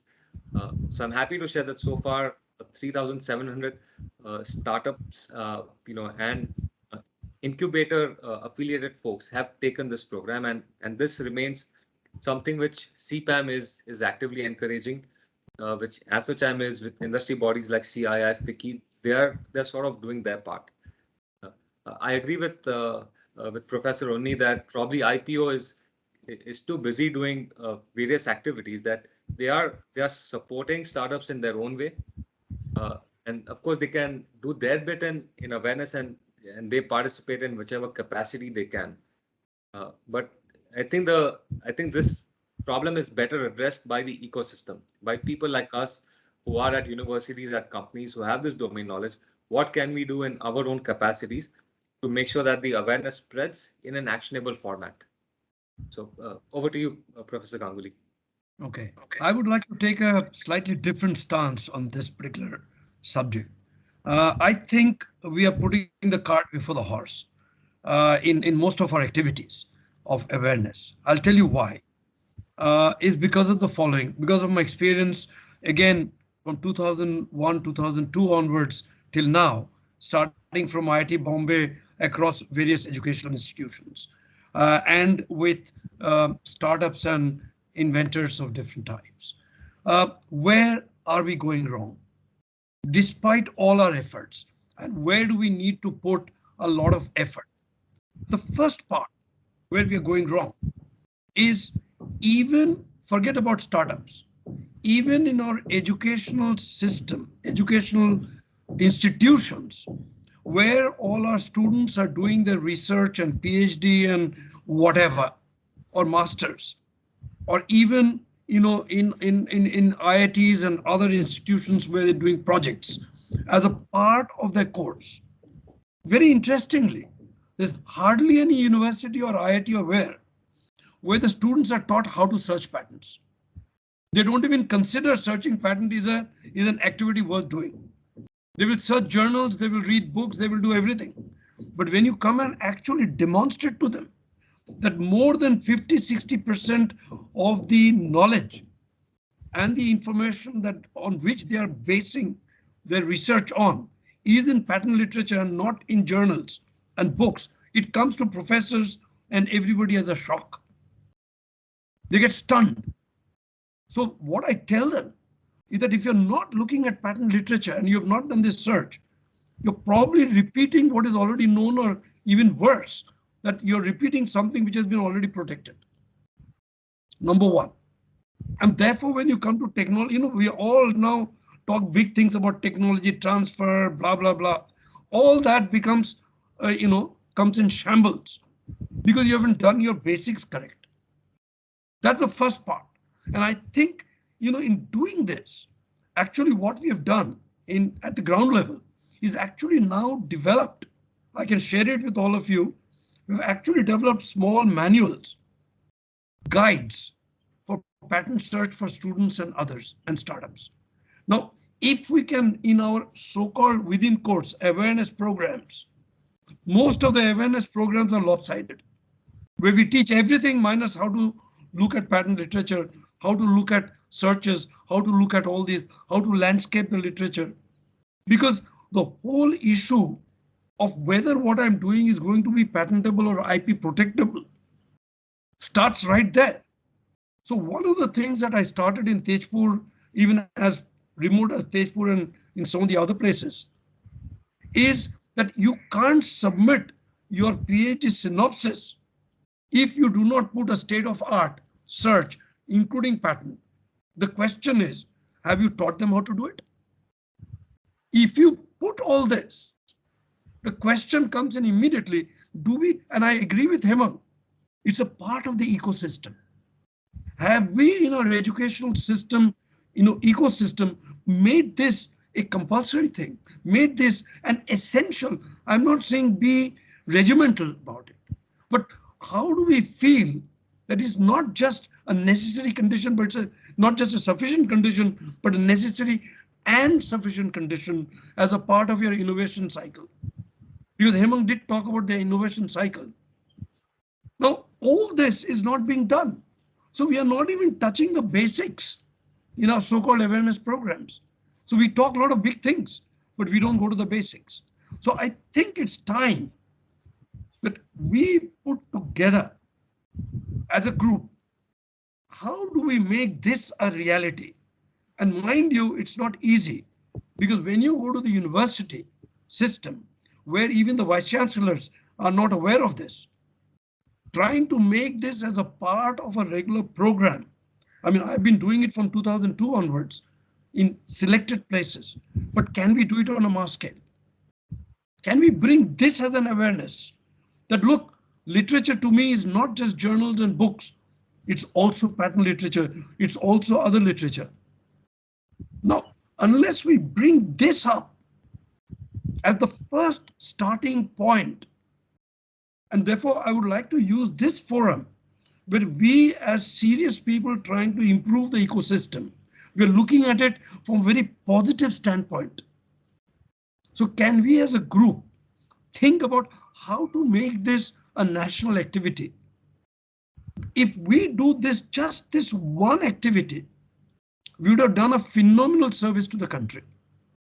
Because at least we would have educated people that when you're starting, you're writing your research proposal. Can you believe it? I don't want to name it, but when I was, I worked for 15 years as an honorary scientific consultant to the principal scientific advisor, Dr. Chidambaram, right? Now, during that particular period, I don't want to go into details, but certain research proposals, which came from some very eminent people in the country, where the country was going to invest, very large sums of money in within quotes national projects.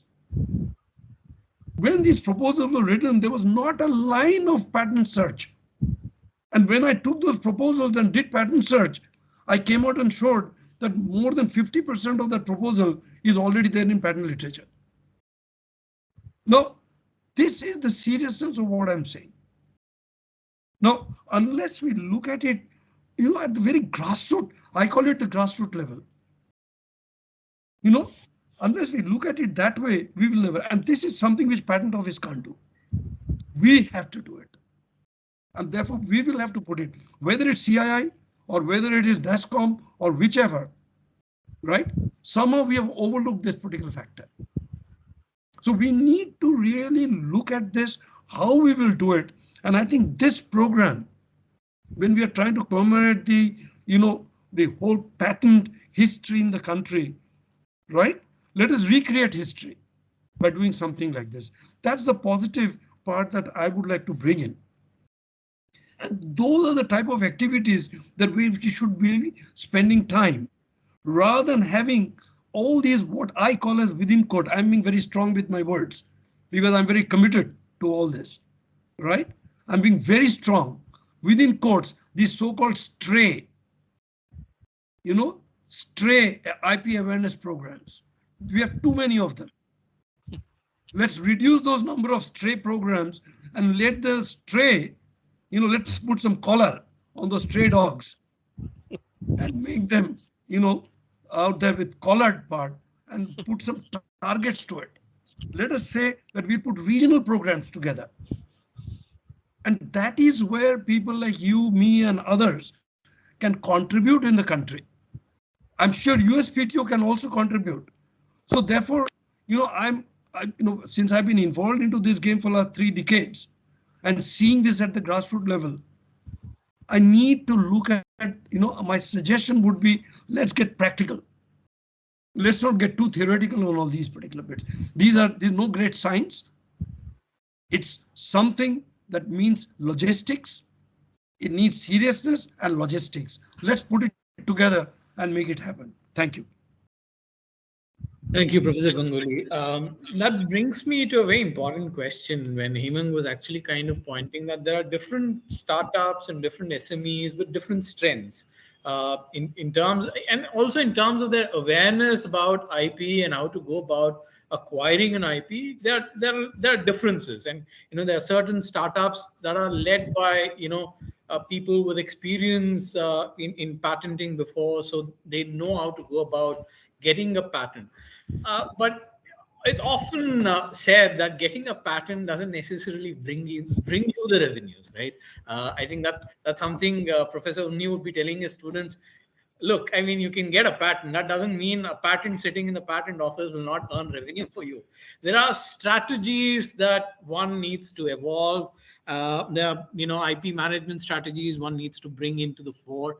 Do you think in the current environment, a lot of the startups and a lot of the SMEs are using the right kind of strategies to commercialize their innovations? And I think a pertinent question that one also needs to focus is upon universities. A lot of universities that are focusing on innovation, getting patents.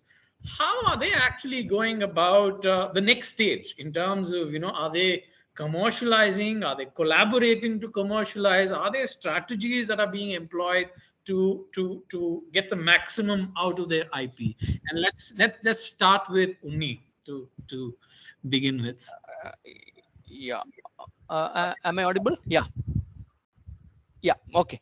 So I would say when it comes to our experience with IIM Calcutta, it's not primarily the IP which has actually driven the entire game. So they all came with a very strong business model, which we could support in various ways, and they have also been able to generate substantial income that way. But IP, I would say, here is a kind of a force multiplier in the sense that if this was also there, when things being equal, IP would have given them an edge. But I can tell you about some other IITs, for example, IIT Kanpur and IIT Madras. Both of them have really done well in the case of incubating a lot of startups, especially from the defense sector and all. So IIT Kanpur has in a way shown the way with respect to many of the drone technologies. Companies like Idea Forge and all, if I'm not wrong, whether it actually was incubated at IIT Kanpur. And you can see many of them also getting very active in the IP space, where they are either buying some of these, become an assignee of some of these connected patents, or trying to license it to some other entities, and that way gain substantial amounts of other revenue streams. So I would say it's a early stage actually, but we need not be disappointed with that, because even in US, I don't think except one or two, maybe the top 5 or 10 universities, many of them have a technology transfer office, but there not much work was happening there in many of those cases. Top 10 definitely will be having, but everybody is not Stanford there also. So let us be realistic here. So IISc, I think, I'm not sure, maybe Professor Ganguly can help us on this. IITs Madras and Kanpur have definitely moved up the value chain, I would say, and they're also being involved in utilizing IP to benefit the other kinds of things, when things were mostly being equal. But the other thing which we are facing in when we talk to the students is, see, for example, Swiggy is something which was started by our students. In fact, my own student, Swiggy, and when you talk about IP and how the importance and all, some will say, sir, you see Swiggy, what is a very simple business model? You deliver foods. What IP is there? So this is another counter argument which you need to say that that work, that doesn't mean you will be whatever we are going to do will also work. So this kind of counter arguments can also come, which you need to be prepared. So I would say at this stage, it is not definitely, at least the kind of incubation which we are seeing in IMC Innovation Park, we haven't reached that stage where we say IP is everything. It is not there, but I'm sure other IITs are doing, especially Madras and Kanpur, can be seen as some kind of front runners on this space here. Yeah. Professor Ganguly, if you want to Okay, shed I'll some light just on very this. quickly make two comments. See, when it comes to commercialization, the question that we need to ask ourselves is not how many single patents we have filed. Have we created a strategy in our research where we have created a portfolio around that particular technology or around that particular knowledge base? And my answer is we haven't done that.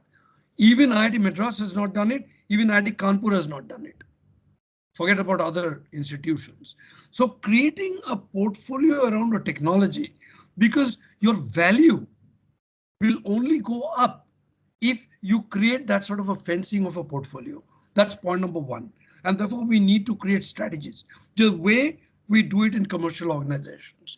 That's like, for example, Hemang would say how how Qualcomm will look at a technology and how it would protect it from all sides using multiple patents, designs, copyright, blah, blah, blah, etc., so that it can get the maximum value out of its innovations. Now, that's the way a company looks at it. Can we look at it that, well, when in an institution where we have so many researchers doing so many things, are we filing single point patents, or are we looking at it as a collection, a collective? That's point number one. Point number two, see, Government of India is spending billions of dollars on our R&D programs, right? I will take one example only, and there are many, many examples. Let's take nanotechnology. In nanotechnology, Government of India now has spent by now at least, I could be wrong by $1 billion here or there, but at least about $6 billion to $7 billion in the last 10 years. Question comes in, how many technologies and based on patents have we filed as a country in nanotechnology? Hardly any. So if you take something like that, where we have made such huge natural investments, we have such centers of excellence, and we have scientists of very high caliber. There's no question about it. We have people of the highest caliber. equal to anybody in the world. Where are we lacking? So when we look at these, have we looked at it that way? Point number 3, having invested in various institutions, have we looked at a pan-India portfolio in certain technologies? We haven't. So different institutes, you talked about collaboration. So how do we bring that pan-India concept in a pan-India portfolio so that we give a technology from India with a focus of that type? So I think we need to rethink, not as individuals, but as Unni was mentioning, that can we look at these? And many a times, and Unni has pointed out a very beautiful thing, with Swiggy. It's so simple. But please understand, we have to make it, very important that being simple is not being trivial. Simple is elegance. It's not trivial. So there's a big difference between being trivial and being simple, right? So elegance comes with simplicity. Elegance does not come with complexity. So I think we need, I somehow feel that, we in our country now as a time where we need to completely, I would use a term from law. We do a sui generis thinking. We are getting too influenced by Americans. Let's not do that. We're getting too influenced by Europe in our thinking, in the academic world. Let us think on our own. Learn lessons from Europe, learn lessons from US, learn lessons from the Far East. But let's think on our own. We are not thinking on our own. That's where I'll stop. Hemang, Dinesh, you have any point? Sure. Again, very good insight shared by both Prof. Unni as well as Professor Ganguly.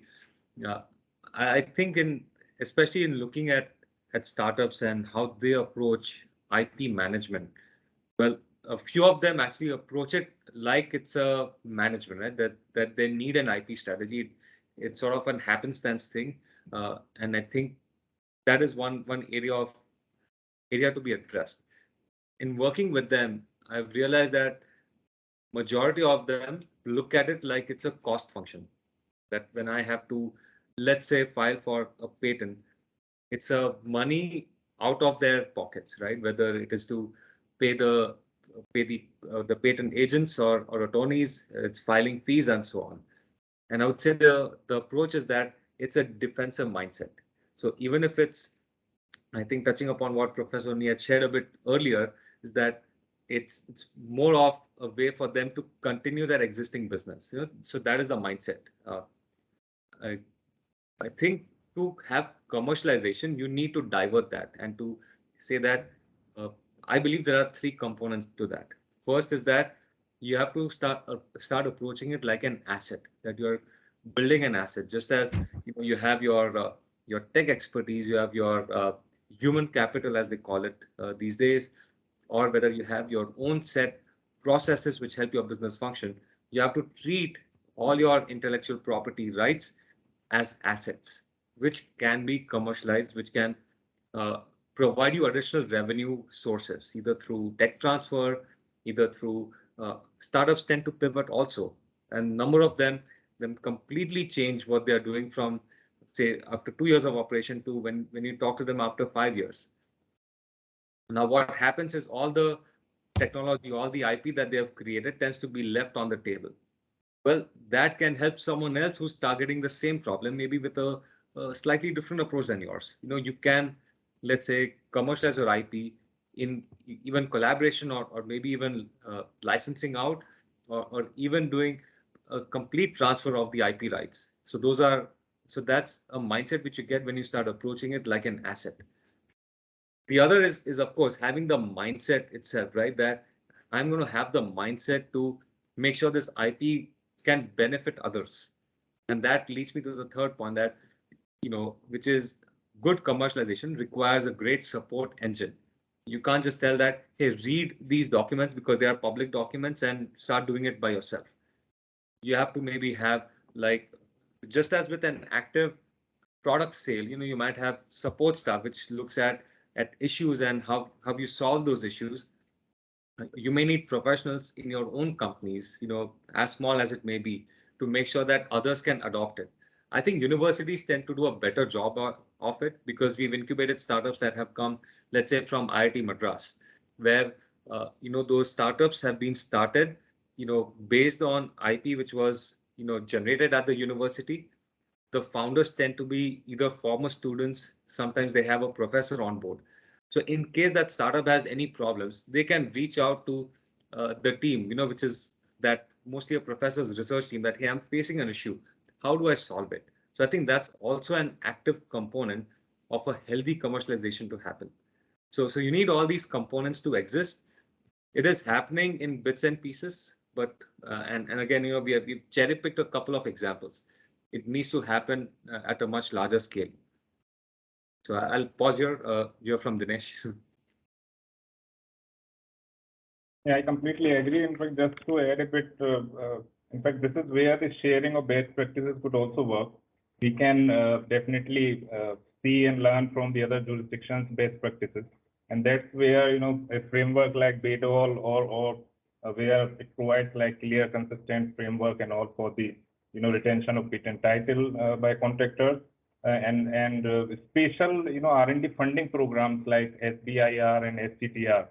So that could definitely work and help the startup ecosystem. And recently we saw one policy from Department of Pharmaceutical, like it was a policy to catalyze R&D and innovation in the pharma and medtech sector. So this is also is a good step and good initiative. It outlines two notable measures. So one is for industry academia linkages that we are discussing right now. And second is infrastructure development, establishment of IP innovation and tech transfer offices and all in the academia, industry and incubation center. So that's a very good initiative, and the need of the hour is to learn from each other and other jurisdictions' best practices. Just to be brief. Thank you, Dinesh. I think we touched upon a very important aspect. Professor Ganguly mentioned about portfolio patents, right? And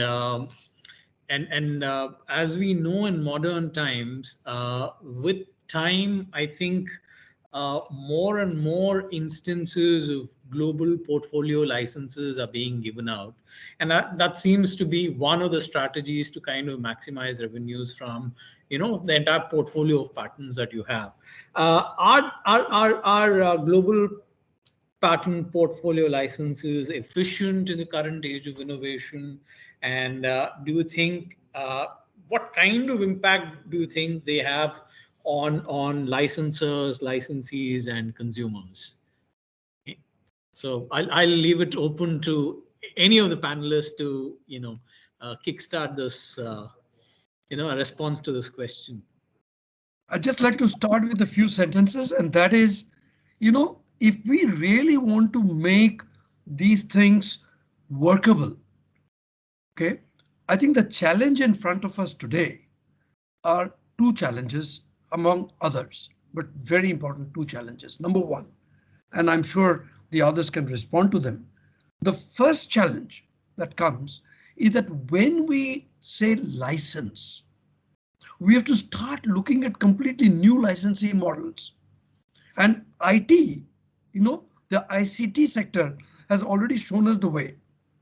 That means when you want to license, you don't have to take the full patent, you license part of it, or license, it's like a buffet. You want, take to 1 spoon, you pay for 1 spoon. You don't have to pay for the entire buffet. Okay. So, how do you, so we need new models.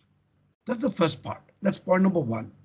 And point number two, because you're talking about, mixed portfolio, pooling, you need, so there'll be two parts, competition law on one side, that we have to look at it. So when I pool, is there a coercion in pooling, etc.? So we are combining, we come together, we synergize. While synergizing, on one hand, I do not become anti-competitive, point number one. But point number two, equally important, is whether I am creating a proper model of benefit sharing. So what is a proper benefit sharing arrangement within the stakeholders? Now, if we can come with the right models, and that's where economics will play a very important role. So the economic models are going to be equally important. I think if we can take care of these two, the rest will follow. Over to the others. Professor Unni, Hemang, Dinesh, and if you have any insights on this question. Can I will. Sure. Please go ahead. Yeah, actually, this area is something, where the real expertise actually comes from people from Qualcomm or Ericsson, because globally they own, a much larger portfolio of patents, and they have been, running to the bank, or going to the bank with all these license fees. So when we do something, when we talk to the students on this, I generally say, many a times companies, they not always used to point out that we had spent a lot of money to get these patents. Now let these patents work hard for us. So that's essentially what a global patent license is also doing. So I can only add one or two points from a kind of a, a markets, or something which impacted an Indian company. One in the smartphone space, there was one homegrown Indian company which was doing pretty good until 2015. And we do a case study in IMC on this. What happened, other than the routine problems like marketing and all. So this was not, there were marketing problems also might be there, but there were other issues also, which generally the non-lawyer fraternity doesn't talk about. One was a patent infringement litigation on SEP between, the companies. This crowd is highly knowledgeable. I don't want to name those companies. And that company, one homegrown Indian company, was one of the top. I think it was the top in the smartphone entire market share. Within 3-4 years after this litigation, because they were not able to take the license, it came down. And you see another important company, another Chinese company, which was in the top 5, but not definitely top 1, because of a global license which they had for this, now almost becoming number 1. So this aspect, unfortunately, the business community doesn't look into. They only look this from the perspective of only a marketing war or something. It's not. I told them why they were not able to launch it, or because there was an injunction there, and even after the injunction was vacated, they were supposed to set aside a particular amount. And in a highly competitive market, this is not really going to help you. And the other Chinese company, which was in the top 5 or top 6, he had a very rich parent, so he took a global license and matter was sorted, while this Indian company could only take it in 2018, if I'm not wrong. You can subject to correction. So we cover this from an angle where this is very important to make sure that you don't fall on the wrong side of law. But other than this, I'm sure our colleagues from the industry will be able to offer much better insights on this. Thank you. Over to you. Hemang, Dinesh. Sure. So I agree with Dr. Ganguly, especially when he says that different models need to be evaluated, and I'm talking about this. It's looking at what works for say, what do you call, the companies of all sizes, right? And even if it's a startup or even if it's a university, you have to look at it as what makes its job the easiest to support it, right? For any commercialization, there's a support ecosystem, right? One is the innovation engine, which is designing things holistically around, let's say, a particular area, and the other is how you best serve your different customers, be it even the ones who are licensing in your technology. So I think that's where you have to drive that. What is the way that I can serve them best? Uh, Even if I look at the examples of, say, some of the startups which are doing well. So we have this startup which is a really small company startup which is targeting the building management ecosystem. where they are like, hey, if you look at the basements of most buildings, where we have the AC filtration systems, where we have the power generation systems, those are a mess, right? If you go even, so they operate out of the state-of-the-art co-working facility. They're like, if I assume that to be the gold standard, and if I look at how their facilities operates this thing, it's a mess. And that's the problem which they want to solve. And they've done a very good job of that. So they are building in their own IP assets. The market for them, of course, is not just India, because you have buildings which are there around the world which are facing the same problem. So now they're getting a lot of interest from companies which are based, let's say in the Middle East, like Qatar and other areas of UAE and elsewhere. So as a small company, what is the best way for them to serve this growing clientele? One is they can actively put people in all these countries, which is not easy because they are taking care of their bread and butter. So for them, I would say that, hey, a global approach for them, which allows them to even export some of their products, makes it very easy, right? So that's the best way. Same way for their clients who are absorbing in that technology, because again, they're not just doing it for themselves, because their customers, or let's say even the ones that they are transferring the tech to, they would want to serve clients around the world, and that is the challenge. So I certainly believe in the global piece of it. Now, whether that's the entire portfolio of IP assets or if it's a subset, I think that's a separate question. And we are seeing these days that having a subset of a portfolio asset could be better in some cases. Look at other industries, it may not be. So, again, I don't have a clear, definite answer. It's as you go to business school lessons, the wonderful answer is always, it depends. So that's what I'm giving you. I also completely agree with my fellow speakers. It cannot be one size fits all situation and approach. It depends on all the factors, like when it comes to managing the IP portfolio. Yes, for example, patent monetization is also an important part, and you need to take multidisciplinary approach. There are factors, patentees state the goals and all, the demand of the market for the invention and all, owner's ability to commercialize the patent, the strength of the claims, scope, what is the scope of the patent is there. And then we've seen in the COVID times also, and this is where importance of voluntary licensing becomes. We've seen Indian manufacturers have entered into many voluntary licensing agreements with international partners to bring to the market COVID products and all. And we've been seeing the Quad initiatives also to bring to the market the COVID products. So it entirely depends on all the factors. We cannot generalize things. This is just to be brief. Thank you, Dinesh. We are running out of time, but I have one last question, and this is not in the list of questions I shared with everyone. I'm just jumping out of it, and this is primarily because we are living in a digital age, and we do see that IP offices in different parts of the world have digitized and gone ahead and become digital IP offices in a big way.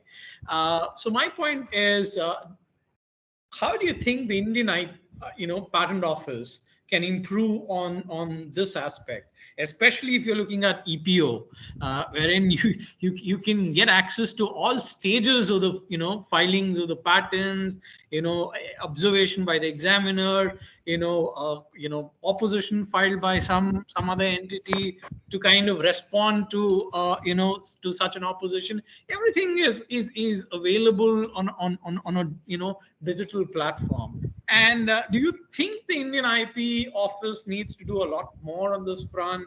And if so, maybe one or two suggestions to kind of conclude the panel discussion. Professor Ganguly, would you like to go first? Just briefly, first of all, is the Indian Patent Office sufficiently transparent to all the prosecution history? The answer is yes. Is it as transparent as Europe and others? The answer is yes. I'm speaking now as a practitioner, practicing on a daily basis. So the answer is yes. Now, where can we improve? Two parts where we can improve, certainly. Number one is our own patent database, which is there, the impasse, where we go and look at, that is completely unstructured.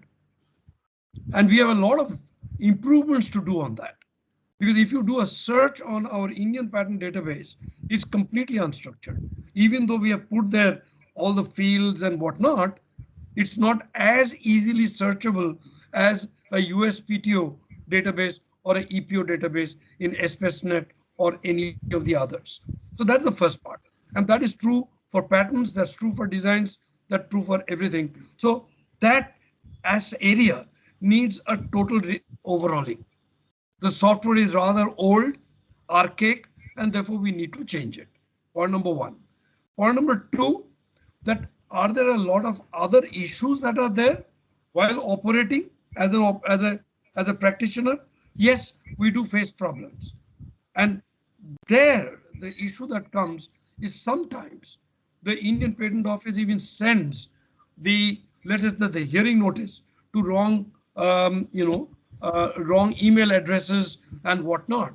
It gets corrected eventually, but it goes through a lot of efforts.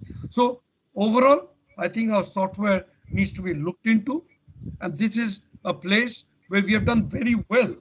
Where there was nothing, we at least have something. But now, from something, we'll have to go to a thing. So the thing is still required. So something to the thing is the transition that we need. Thank you. Professor Unni? Am I audible? Yeah, okay.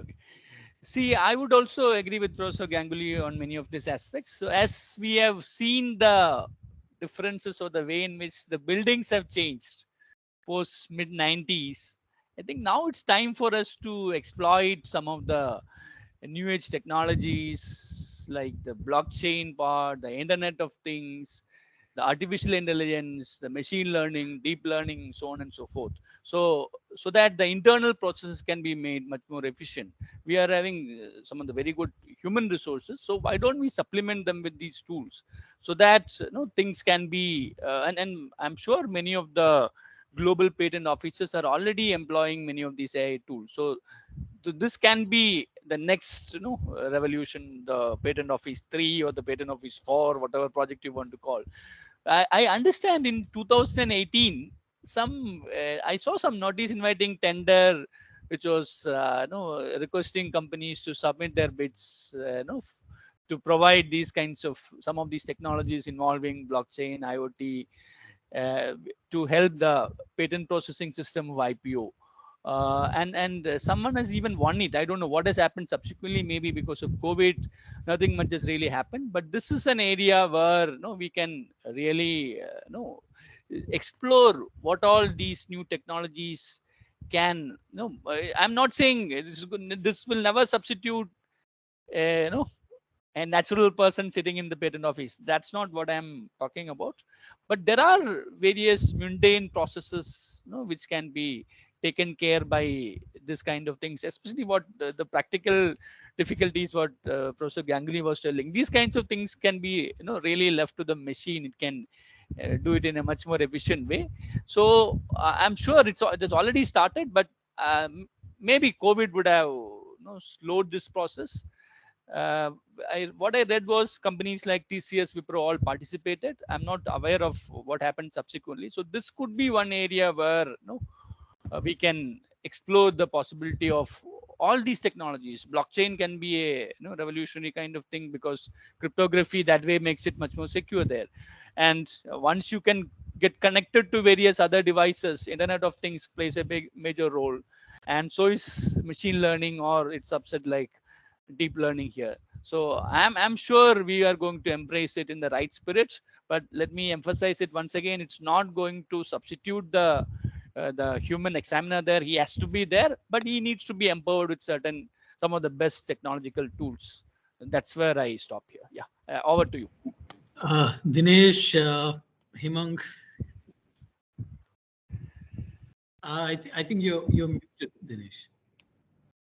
Sorry, I completely agree with my fellow speakers on this point, and there is need for utilization of new technologies, AI-based and all. And just to tell you in this regard, we have an MOU with the DPIIT where we share best practices in terms of improvement of administrative issues and all, and to improve the examination of patenting and all. So this helps. So I definitely agree, and this is an issue of that hurts, the prosecution, not only prosecution but litigation also. If you do not have a structured prosecution history, it delays the situation, the prosecution aspects and all, and it entirely affects the enforcement scenario also. So this is the need of the hour to look at it also. Thank you. Hemang, you have the last say. Yeah. So I don't have anything further to add with regards to process improvement. Yeah. And I'm looking at this as digitization to help the output of the Indian Patent Office. Maybe I have a suggestion to make on using digitization to help the examiners. So one of the areas that I can think of is helping the examiners be up to date with all the technical trends. I mean, the nature of their work, especially in the area of patents, requires them. Having interacted with them, over the past few years, they are incredibly hardworking, but they're also very hard pressed for time. So how do they, be more efficient in evaluating the latest and greatest advancements? So previously, the India Patent Office used to conduct technical training for the patent examiners. Those would happen in person, and there was I would say, at least to my visibility, like an annual frequency to that. Now, because of this last 2 years, we all are very comfortable using these tools, such as this conference, right? You'd never think of such a conference happening in a virtual space. I'm sure the India Patent Office is also used to these things. So they can now take advantage of this growing talent across India. They can, let's say, invite Swiggy, for example, to talk about the latest developments, how they are enabling such accuracy, how they can, learn from, I would say, company students across all sizes, just get them empowered to what's the latest and greatest. And that enables them to, again, expedite patents, make better decisions, so that if a tech is suggesting something, they can merge that with their intelligence and overall be much more efficient. So I would say, yeah, use the digital, I guess, tools and all that for their training purposes. I would say that is the suggestion. Thank you, Hemang. Thank you, Dinesh, Professor Unni, and Professor Ganguly for giving us your precious time. And the next session, our next session is going to be at 1 p.m. It's a special address by Professor Peter Drahos and Mr. Michael Pryor. Thank you. Thank you. Thank you so Thank much. you. Thank you. Thank you. Thank you. Thank you. It was great. Thank you, sir. Thank Yes. you so much. I'm Greatly happy. honored to be in this panel. Thank you so much. Thank you. Thank you, Hemang.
मुझे लगा कि जब ये हटाए थे ना जब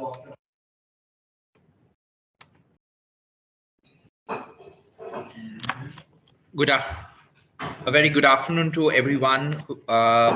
We are beginning our third session of today's event, where we are commemorating 110 years of the India's Patent Office. We have with us the next session two wonderful guests, Professor Peter Drahos from the European University Institute, and Mr. Michael Pryor, who is the Deputy Director of Patents Policy UK.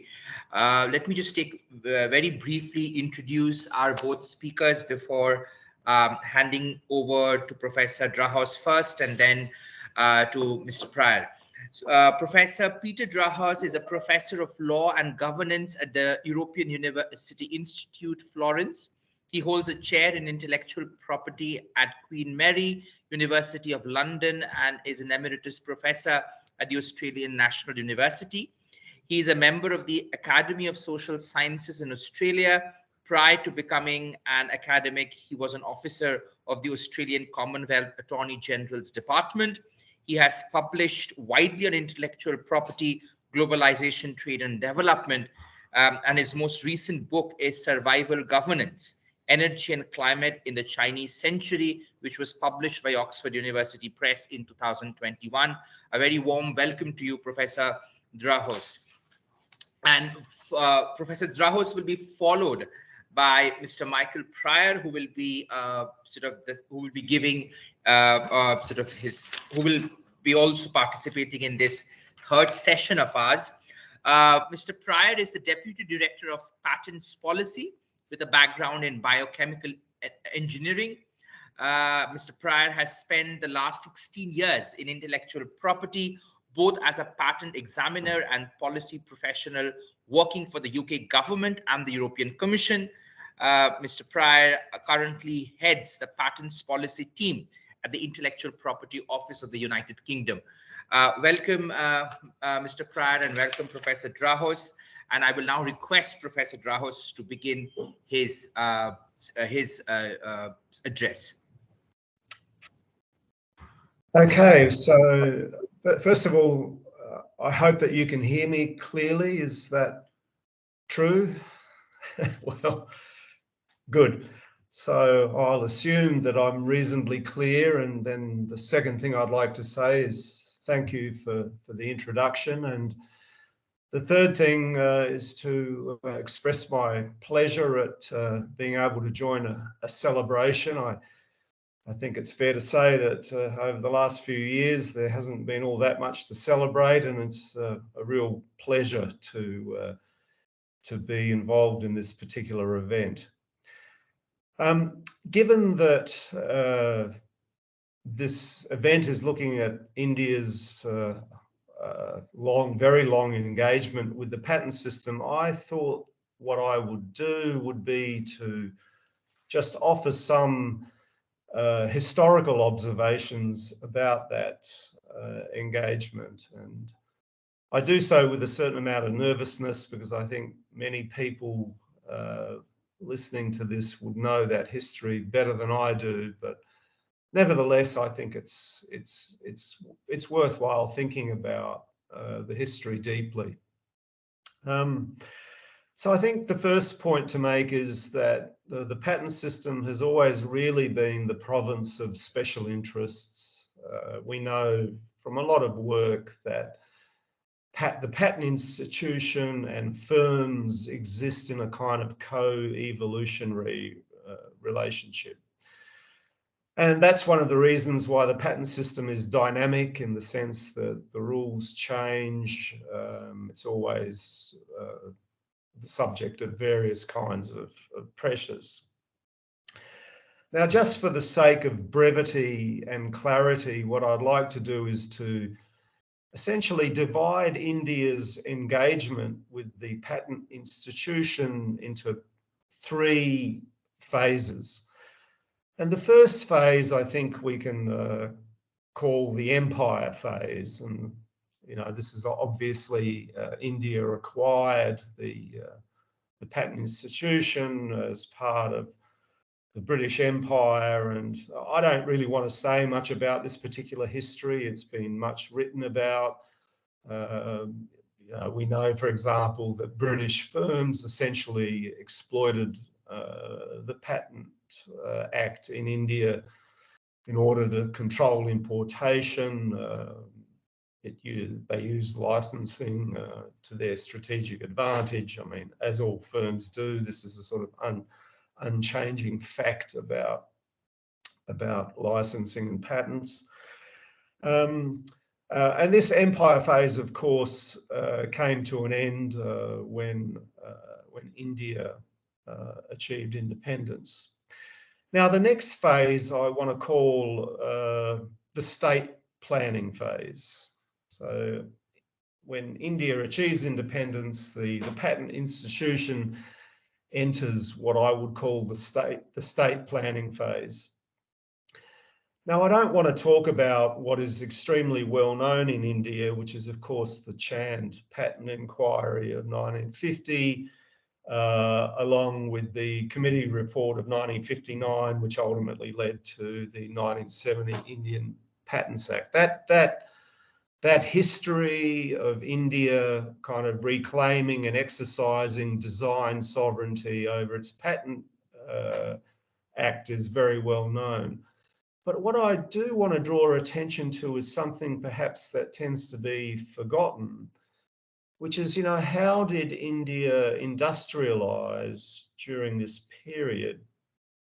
Well, I think, of course, the first point to make is that the Indian government, and particularly led by Nehru, really placed an awful lot of emphasis on building up India's scientific base. So that was a really vital period, the 1950s and 60s, when India invested tremendously in training its scientific workforce.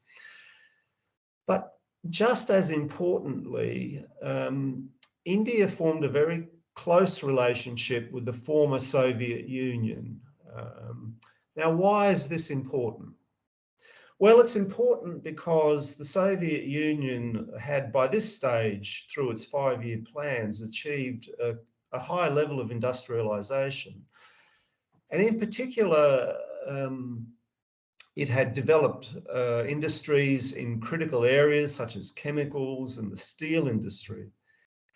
And India itself, of course, was interested in industrialization, but it faced the problem that it really lacked hard currency. And so paying for technology transfer was actually quite difficult for the Indian state at this particular point. And so without going into too much detail, if we really look at this period in India's history, what we see are technology transfers taking place from the Soviet Union to India, and in particular in really critical sectors such as the steel industry. And indeed, India, in a sense, owes its steel industry to much of the technology that was transferred from the Soviet Union. So I think one of the really important lessons here for any country wishing to industrialize is that spillovers, industrial spillovers, are incredibly important. And I think it's important to keep in mind that these technology transfers essentially took place outside of the patent system because, of course, the old Soviet Union ran something that was called the Inventor's Certificate System, which was profoundly different to the patent institution as we know it. Now, the state planning phase really begins to diminish for India once India joins the TRIPS agreement. And here I would say that India essentially enters what I would call the neoliberal phase of its development.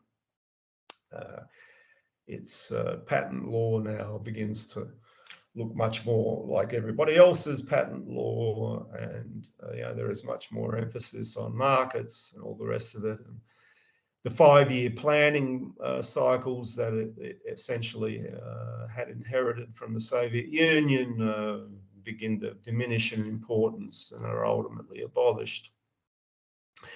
So there's my brief history, as it were, my brief rendition of 110 years of engagement with the patent system. What lessons or what observations might we make about this history? Well, I think one thing we can probably all agree on is that it's a really bad idea to let empires design the patent institution for you. And I think if we look at the empire phase of India's engagement with the patent system, I think we can say that the patent institution of that empire period did not do much for indigenous industry. I think the other clear observation is that one does need a strong state to keep a weather eye on design sovereignty. So just the design sovereignty over an institution as important as the patent institution really does matter. And I think in a way we see that clearly in the case of India. I mean, one of the first things India does, of course, when it becomes independent, is to begin thinking about how best to adapt the patent institution to its own needs. And even though we can say that the patent institution has in many ways converged, it's globalized, countries nevertheless have very strong national aspirations when they look to this global institution. So that those national aspirations for technological development have not gone away. They have really remained a constant.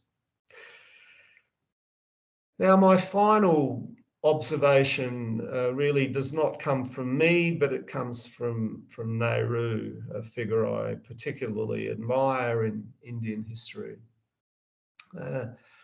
Nehru wrote a number of books, but one of my personal favourites is The Discovery of India, which he wrote while he was in prison. There's something about being in prison that makes people especially clear-sighted. Not that I would volunteer to go to prison to write a book, but there was certainly something about The Discovery of India that Nehru produced when he was in prison. Now, in that book, he makes two very important points about science and about industrialization. Industrialization for Nehru was not, as it were, a means or a goal in itself. Rather, it's a means to an end. And the means to an end, what he means by that are two things. First of all, he says industrialization is incredibly important to, and I use his language here, to liquidating poverty in India. So his goal always was the liquidation of poverty. And the second point that he makes is that no country in the end can do without technology and industrialization if it wishes to avoid domination. What Nehru says in that book, and here I use his language, is that every country has to strive to industrialize in order to avoid becoming a colonial appendage.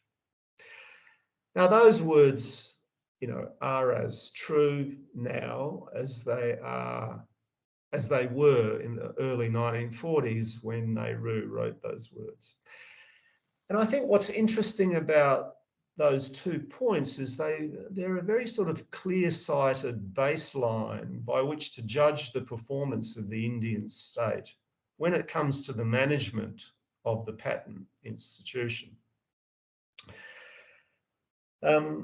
And I think here it's interesting to reflect, first of all, on India's leadership at the international level. And here I think it's interesting in the way that India has consistently, really from independence onwards, been a spokesperson for issues of development and justice in the context of patent rules, and has always kept a weather eye on the extent to which the patent institution really serves the cause of development. And, you know, one can think, for example, of India's chairmanship of the G77, its leadership and its influence in the non-aligned movement, of course, and more recently, its initiatives in the WTO around the waiver on intellectual property rights and COVID. And when one looks at India, there is this very persistent and strong leadership on development issues. I think the other interesting thing about India is it has been consistently an innovator on price. India, more than any other country I can think of, has tempered monopoly power through price reductions. Whether you're talking in the area of pharmaceuticals or whether you're talking in the area of information technology products or medical technology products, India has had a remarkable facility in bringing down the cost of those things. And of course, price is a necessary condition, or dropping price is a necessary condition to help poor people to get access to things. And so I think that's a track record that India can take some pride in.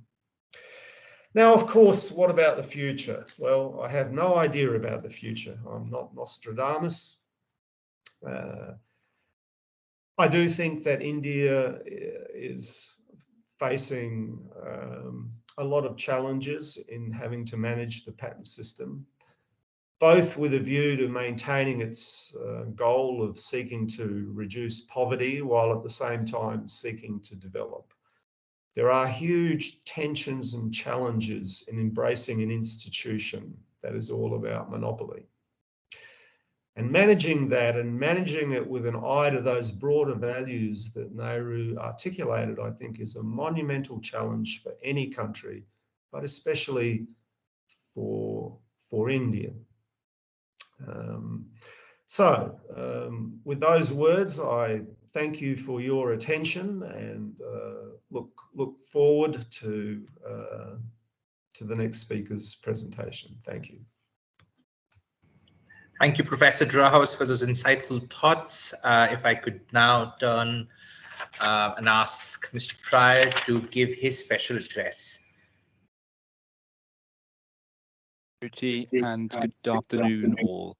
Before I begin, I'd like to extend my sincere thanks to the OP Jodhpur University and the Jindal Initiative on Research in IP and Competition for inviting me here to speak to you today. On behalf of the UK Intellectual Property Office, I'd like to congratulate India on 110 years of its patent office.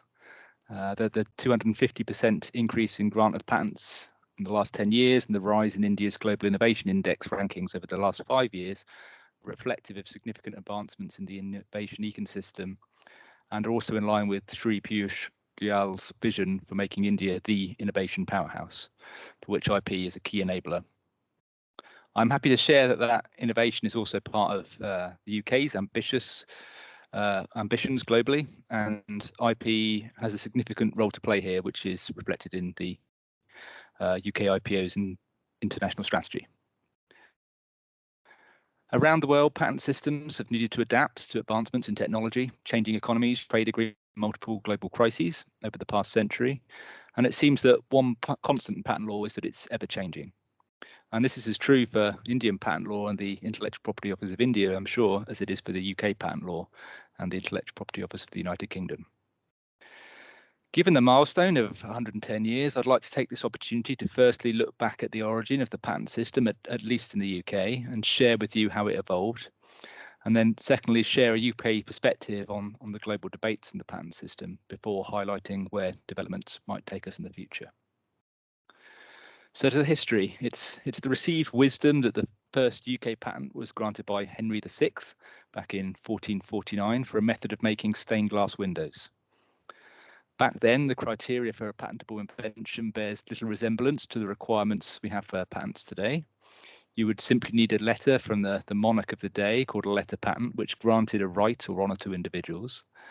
And the process for obtaining a letter patent quickly became quite political, with individuals using their influence and favour with the monarch to acquire powerful, unlimited monopolies on inventions without having to satisfy any particular requirements such as novelty.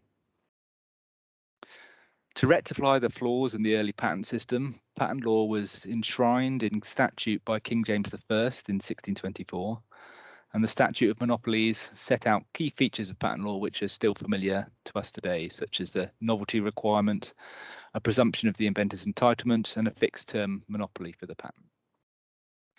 The legislation defined patentable inventions as a manner of new manufacture, and this definition remained in UK patent legislation until 1978.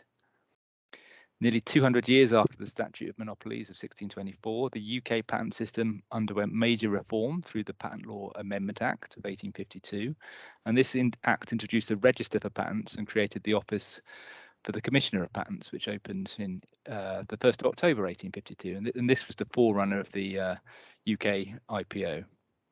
And despite the creation of a patent register and office, the process for applying for a patent was still complicated and required an applicant to apply and pay fees to several government offices to obtain that patent. And further legislative reform was clearly needed.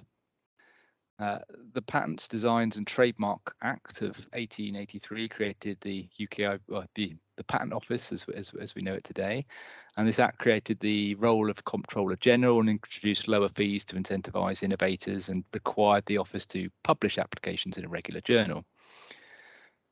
The new act coincided with the Paris Convention for the Protection of Industrial Property in 1883, and this will be the first of many international agreements, which I'm sure you're all familiar with, to focus on intellectual property. And it created a system whereby a patent filed in one country would give a priority date for a corresponding filing in another country. So the Paris Convention recognised that global interconnectedness needed to be reflected in patent law. And this foreshadowed the later part of the 20th century, which saw a huge increase in international trade, with patenting becoming a global business. As a result, in Europe at least, in 1973, 16 European countries came together, including the UK, and signed the European Patent Convention, which created the European Patent Office, which opened in 1978.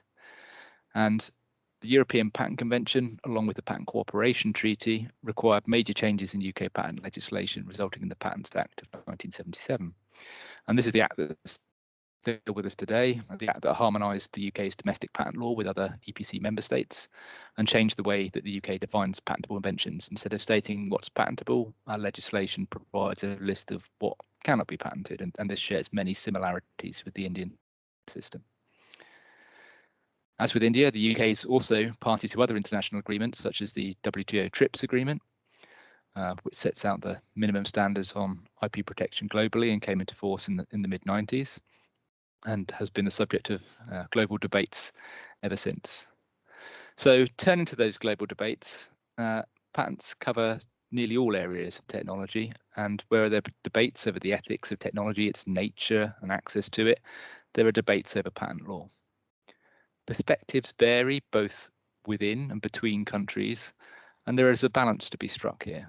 I'll give 3 examples, so around software patents, patents on plants and animals, and patent protection of medicines and medical technologies to illustrate some of these global debates. Okay, so software patents. And in the UK, along with other EPC member states, patents are only available for software inventions which make a technical contribution, and a patent won't be granted on pure computer software or computer software as such. And as I understand it, India also takes a similar approach. But reaching this point has not been straightforward. There are some that would like to see a more permissive approach to software patenting, while others argue that restricting patents in this area enables an open source, open innovation models to thrive. Consequently, software patents have been considered controversially at the legislative level. In Europe in 2002, there was a proposed European directive on the patentability of computer implemented inventions, and that never came to pass for various reasons, essentially down to the debate over whether it struck the right balance.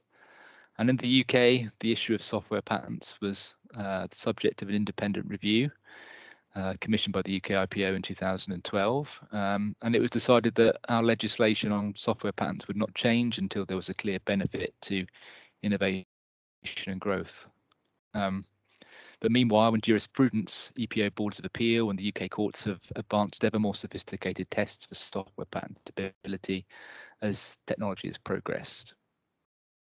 And there's obviously a difference between the UK and Europe, and which contrasts with other jurisdictions that are generally considered to take a more permissive approach to software patentability in general. So these debates on software patentability might continue with the advent of artificial intelligence. We wait to see. So moving to the second global debate around the patentability of plants and animals. And this is an area in the UK we've seen lots of debate on over the years. And it's argued by campaigners that patents on plants and seeds minimize biodiversity and block access to genetic material for farmers. And they also raise ethical questions around referring to plants and animals as inventions. But without a robust patent system, there would be market failure and costly innovation, and businesses wouldn't invest in research and development if there was them to recoup their costs and even make a profit. The world could end up looking very differently without advances in life science technology. So looking towards a balance between these perspectives, the UK and other EPC member states do not allow patents for conventionally bred plants or animals. And this exclusion on conventionally bred plants and animals helps prevent patents from inhibiting the work of traditional plant or animal breeders, striking that balance. And just to strike that balance further and to stimulate innovation in plant breeding, the UK provides plant variety rights for conventionally bred plants and a breeder's exemption where plant varieties are freely available to others for use in future breeding programs. And that this balance, we think, represents the important role that agriculture plays in our society, and plant variety rights help strike a balance between providing adequate protection and supporting innovation in plant breeding.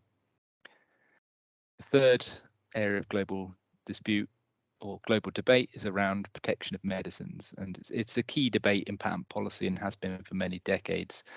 Medicines and medical technologies, the potential to change or even save human lives, and consequently there has been a debate over the private rights of patent holders and the public's right to access that technology. And as Professor Drahos has alluded, India has been at the heart of that debate. The UK has a large and strong life sciences sector, and we believe that a robust patent regime serves to incentivise the development of medical technologies that benefit all. And without patents, there would be no market incentives for companies to invest in research and development and to protect their intellectual labour from ready appropriation. New pharmaceutical and medical technologies might not be developed, and we would be worse off as a result. So finally, I'll move to my final theme of my address, which is around the UK's view of future patent challenges. And this is guided very much by the UK's ambition to be a science superpower and turn world-leading science and ideas into solutions for the public good.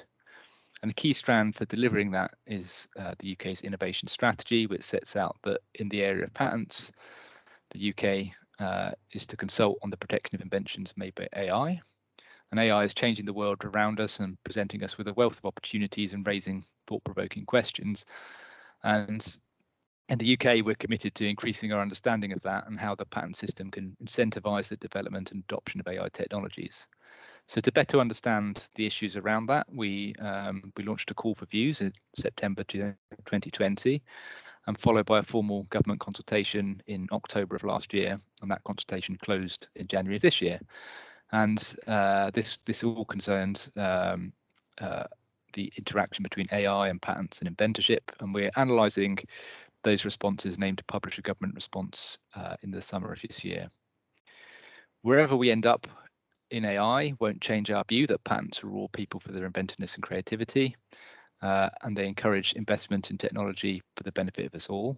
And to speak of that investment, I'd like to briefly highlight that protecting innovation is a key for startups and MSMEs in the UK as it is in India, something well reflected in the government of India's SIPP scheme to assist startups in acquiring IP protection. And the UK, we have made similar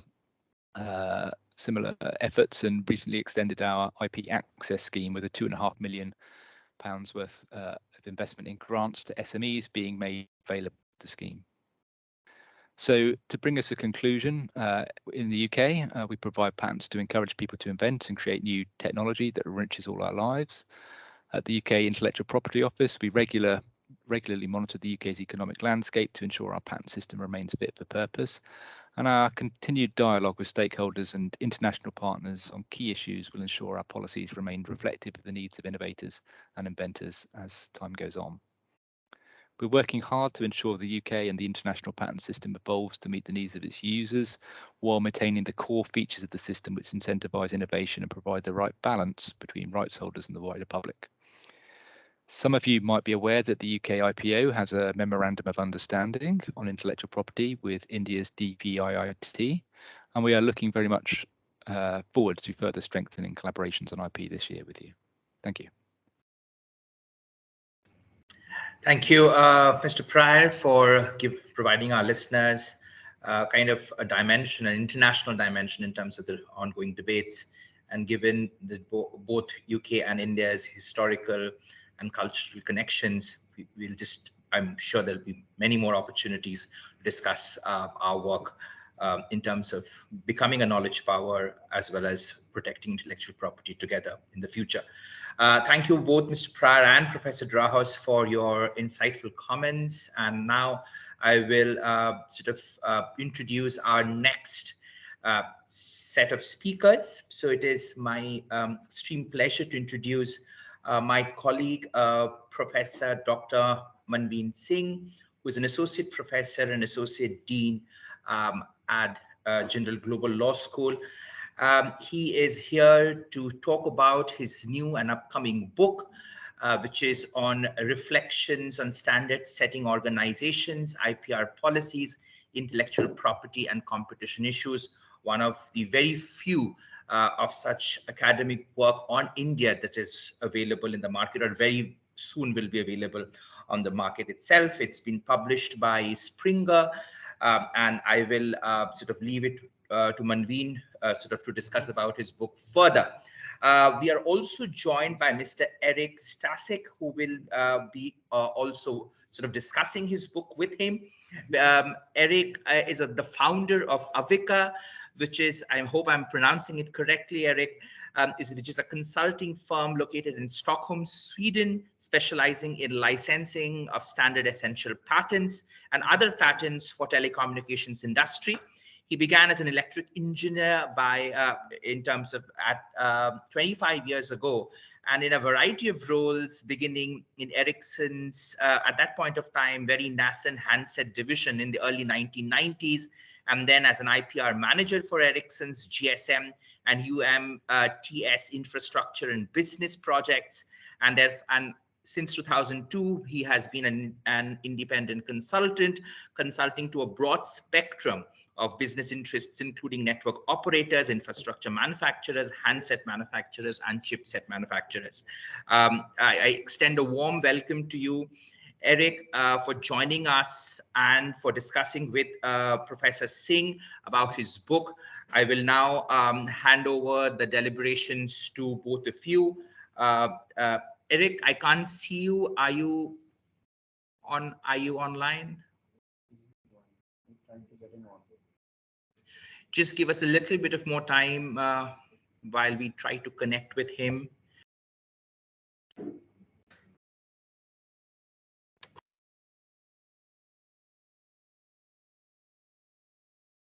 Maybe Manveen can start. Yeah, can we try calling him in? So just give us one more minute. We are just trying to call him and figure out whether he'll be able to join. And then if he fail, then perhaps Manveen can just start.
So my sincere apologies to everyone who's logged in. We've kept you waiting for an additional 7-8 minutes because we're just trying to get Mr. Eric Stesic on the line here with us, and he's joining us. He's been very kind enough to join us from London today. He's been traveling. He's there for another conference, and he was extra kind to handle the two events at the same time and be here with us today. So, very good afternoon, everyone. My name is Manveen Singh, and I'm an I'm an associate professor and associate dean at Jindal Global Law School. I'm here today to talk a little bit about my upcoming book, but I wouldn't really want to self-promote much. I would let Eric do the talking, but I'll quickly go ahead and welcome Eric officially to this short conversation and for sharing his reflections on the book. Now, Mr. Eric Stesic is the founder of Avica AB, a consulting firm located in Stockholm, Sweden, specializing in licensing of standard essential patents and other patents for the telecommunications industry.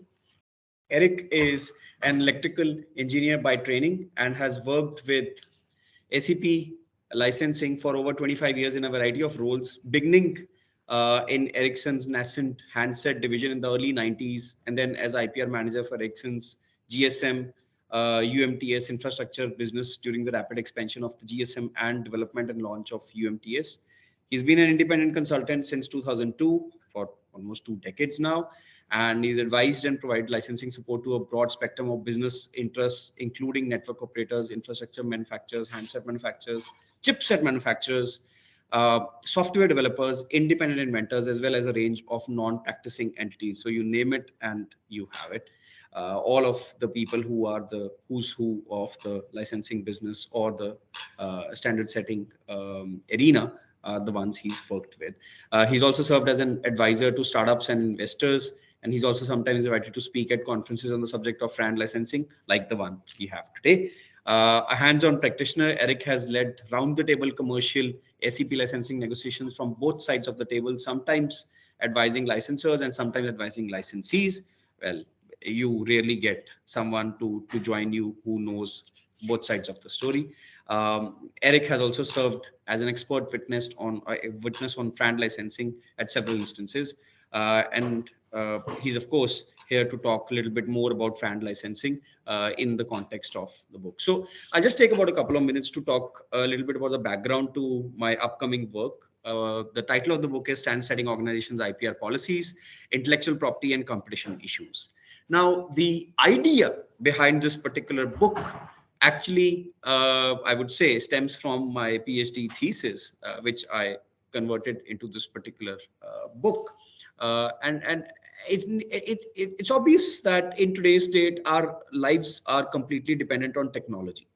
Whether it is a mobile phone or a laptop or a camera at this point in time, that's allowing us to connect virtually and see each other virtually, or be it smart devices or smart gadgets or even your cars, which you can turn on through your mobile phone itself and allow them to cool down, or the cabin to cool down, and then you step into the cab. How is this possible? Through technology. And when we talk about technology, it is all down to standards. Because if there is no standardized technology, it's very difficult to, of course, handle all these things at the same time and also move ahead in a consolidated yet uniform manner. If you talk about standards, you cannot possibly ignore the discussion surrounding patents, and more specifically in this case, standard essential patents, because these are the patents which are essential for the development of standards and for the furtherance of technological innovation. So here we are at a juncture in our lives and in human civilization where we are looking at what is next around the corner. What is the next big thing in terms of technological advancement that's going to transform our lives forever? But that is something that everybody can do. And that's something that even a layman can think about. Okay, how can I make my job easier? But sometimes it's important to take a step back, delve a little deeper, and look at what has allowed all of this to happen, what is still allowing all of this to continue, And how is this possible despite there being so many complexities and despite there being possibilities of positions being misused at times, power being misused, yet at the same time, everybody's moving ahead with a common philosophy. That is that we are working for the benefit of humanity at large, or the people at large, or the humans at large around the world, not just in our country, in terms of providing them the maximum possible technological support, whether it is through gadgets or through technology, but also at the same time ensuring that those who are in the business of advancement of technology and rolling out standard compliant products or products which make our lives easier also do not have to face any hardships in terms of the rollout of such technology. My work is primarily revolving around, or revolves around, the working of standard setting organizations, or SSOs as we popularly know them as, and how do they manage to balance the interests of innovators on one hand, or SEP holders on one hand, and implementers on the other.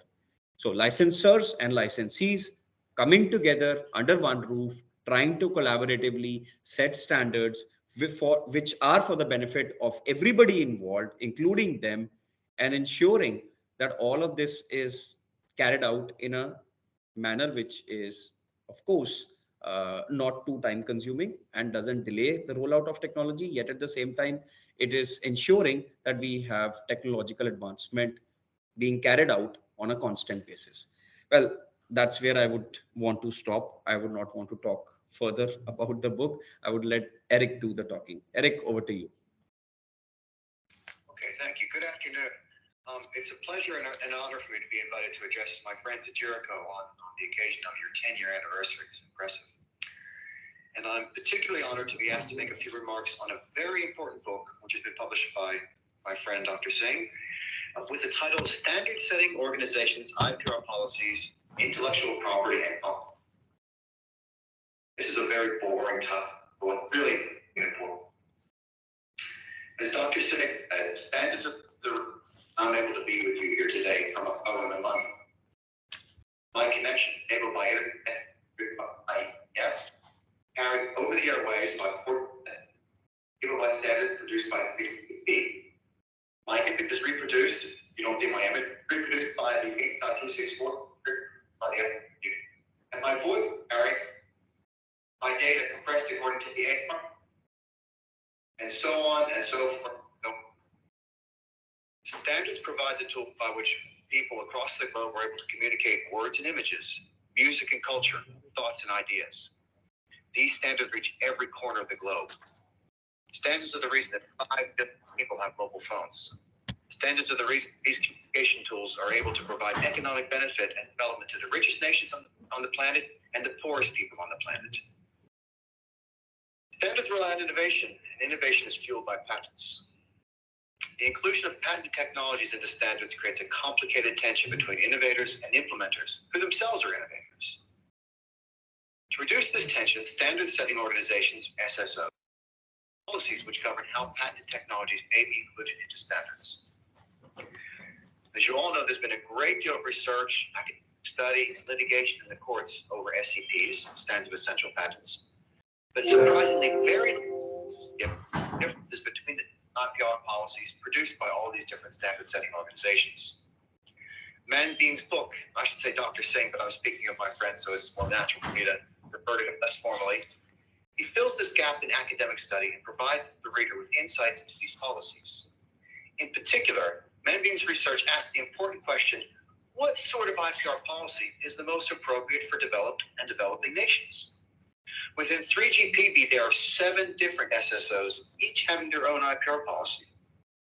Only the NC IPR policy in Europe and India's TSDSI are textually aligned, but they're subject to different regimes of law. NC's IPR policy is subject to French law. The TSDSI's IPR policy is subject to Indian law. Now, at first glance, this would seem to be an obvious solution and a good idea. But when I read Manveen's book and I think about the differences between the EU and India and the differences between implementers and innovators, I ask the question, does this really make sense? Is this really the best thing for India? And I have to say, I'm not so certain. And for me, this is really the pinnacle of academic research, to do the rigorous and difficult research which provides the basis of understanding, which leads to new ideas and thoughts and questions and debate which can impact society development. Manveen's book is such a book, and it's been a great honor for me to provide the foreword to it. So I congratulate my friend on his impressive accomplishment, and I congratulate Jericho for fostering the environment where such important academic research can take place. Jericho fills an important and valuable role, and it's an honor and a privilege for me to be associated with Jericho. If I was in my office in Stockholm, I'd have my Jericho scarf around me, one of my three. So I thank you very kindly for giving me the opportunity to express my appreciation to Jericho, and wish you, my friends, a very wonderful day of celebration. Thank you. Thank you so much, Eric. That was really kind of you. And again, I would like to express my sincere gratitude on behalf of Jericho and Jindal Global University and Jindal Global Law School that you took out time out of your busy schedule today. And I know you have to rush for the other event as well.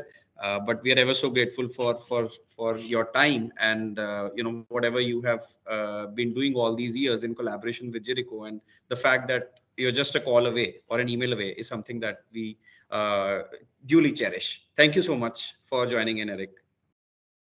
Thank you very much. My privilege. Thank you. So thank you, Eric. Cheers. So with that, we basically come to the final bit of the event today, and it's been a thoroughly fulfilling several hours since the morning. We've had several dignitaries address the audience today and be with us today and brainstorm on several things that have happened over the last 100+ years in the context of patents and the patent jurisprudence in India, and how the laws have evolved and where we are today, and where we started about 110 years back with the Indian Patents Office coming into existence. So, of course, I'm entrusted with the responsibility of extending a vote of thanks to everybody who joined us this morning, and I'll begin with Honorable Justice Pratibha M. Singh, Judge High Court of Delhi, who joined us right for the first session in the morning. Professor Dr. Bhavin Sampath, who joined us from the United States. Shri Rajendra Ratnu, the Joint Secretary, DPIIT, and Controller General of Patents, Designs and Trademarks, again, who's there with us and who shared his enlightening remarks on how the journey has unfurled. My Executive Dean, Professor Dr. S.G. Srijit, for having welcomed everybody in the morning with his welcome address. I would also like to thank our panelists for the panel discussion. Professor Dr. Prabodha Ganguly, Mr. Dinesh Sharma, Dr. Hemant Shah, Professor Dr. Unni, and of course, the special address by Professor Dr. Peter Drahos and Mr. Michael Pryor. And of course, all of this would not have been possible without the support of my colleagues at Jericho. So all the members of Jericho, everybody who has been involved in the planning and organization of this particular event, and a special word of thanks to Shruti, who was involved right from the beginning in making sure that every small little detail is taken care of.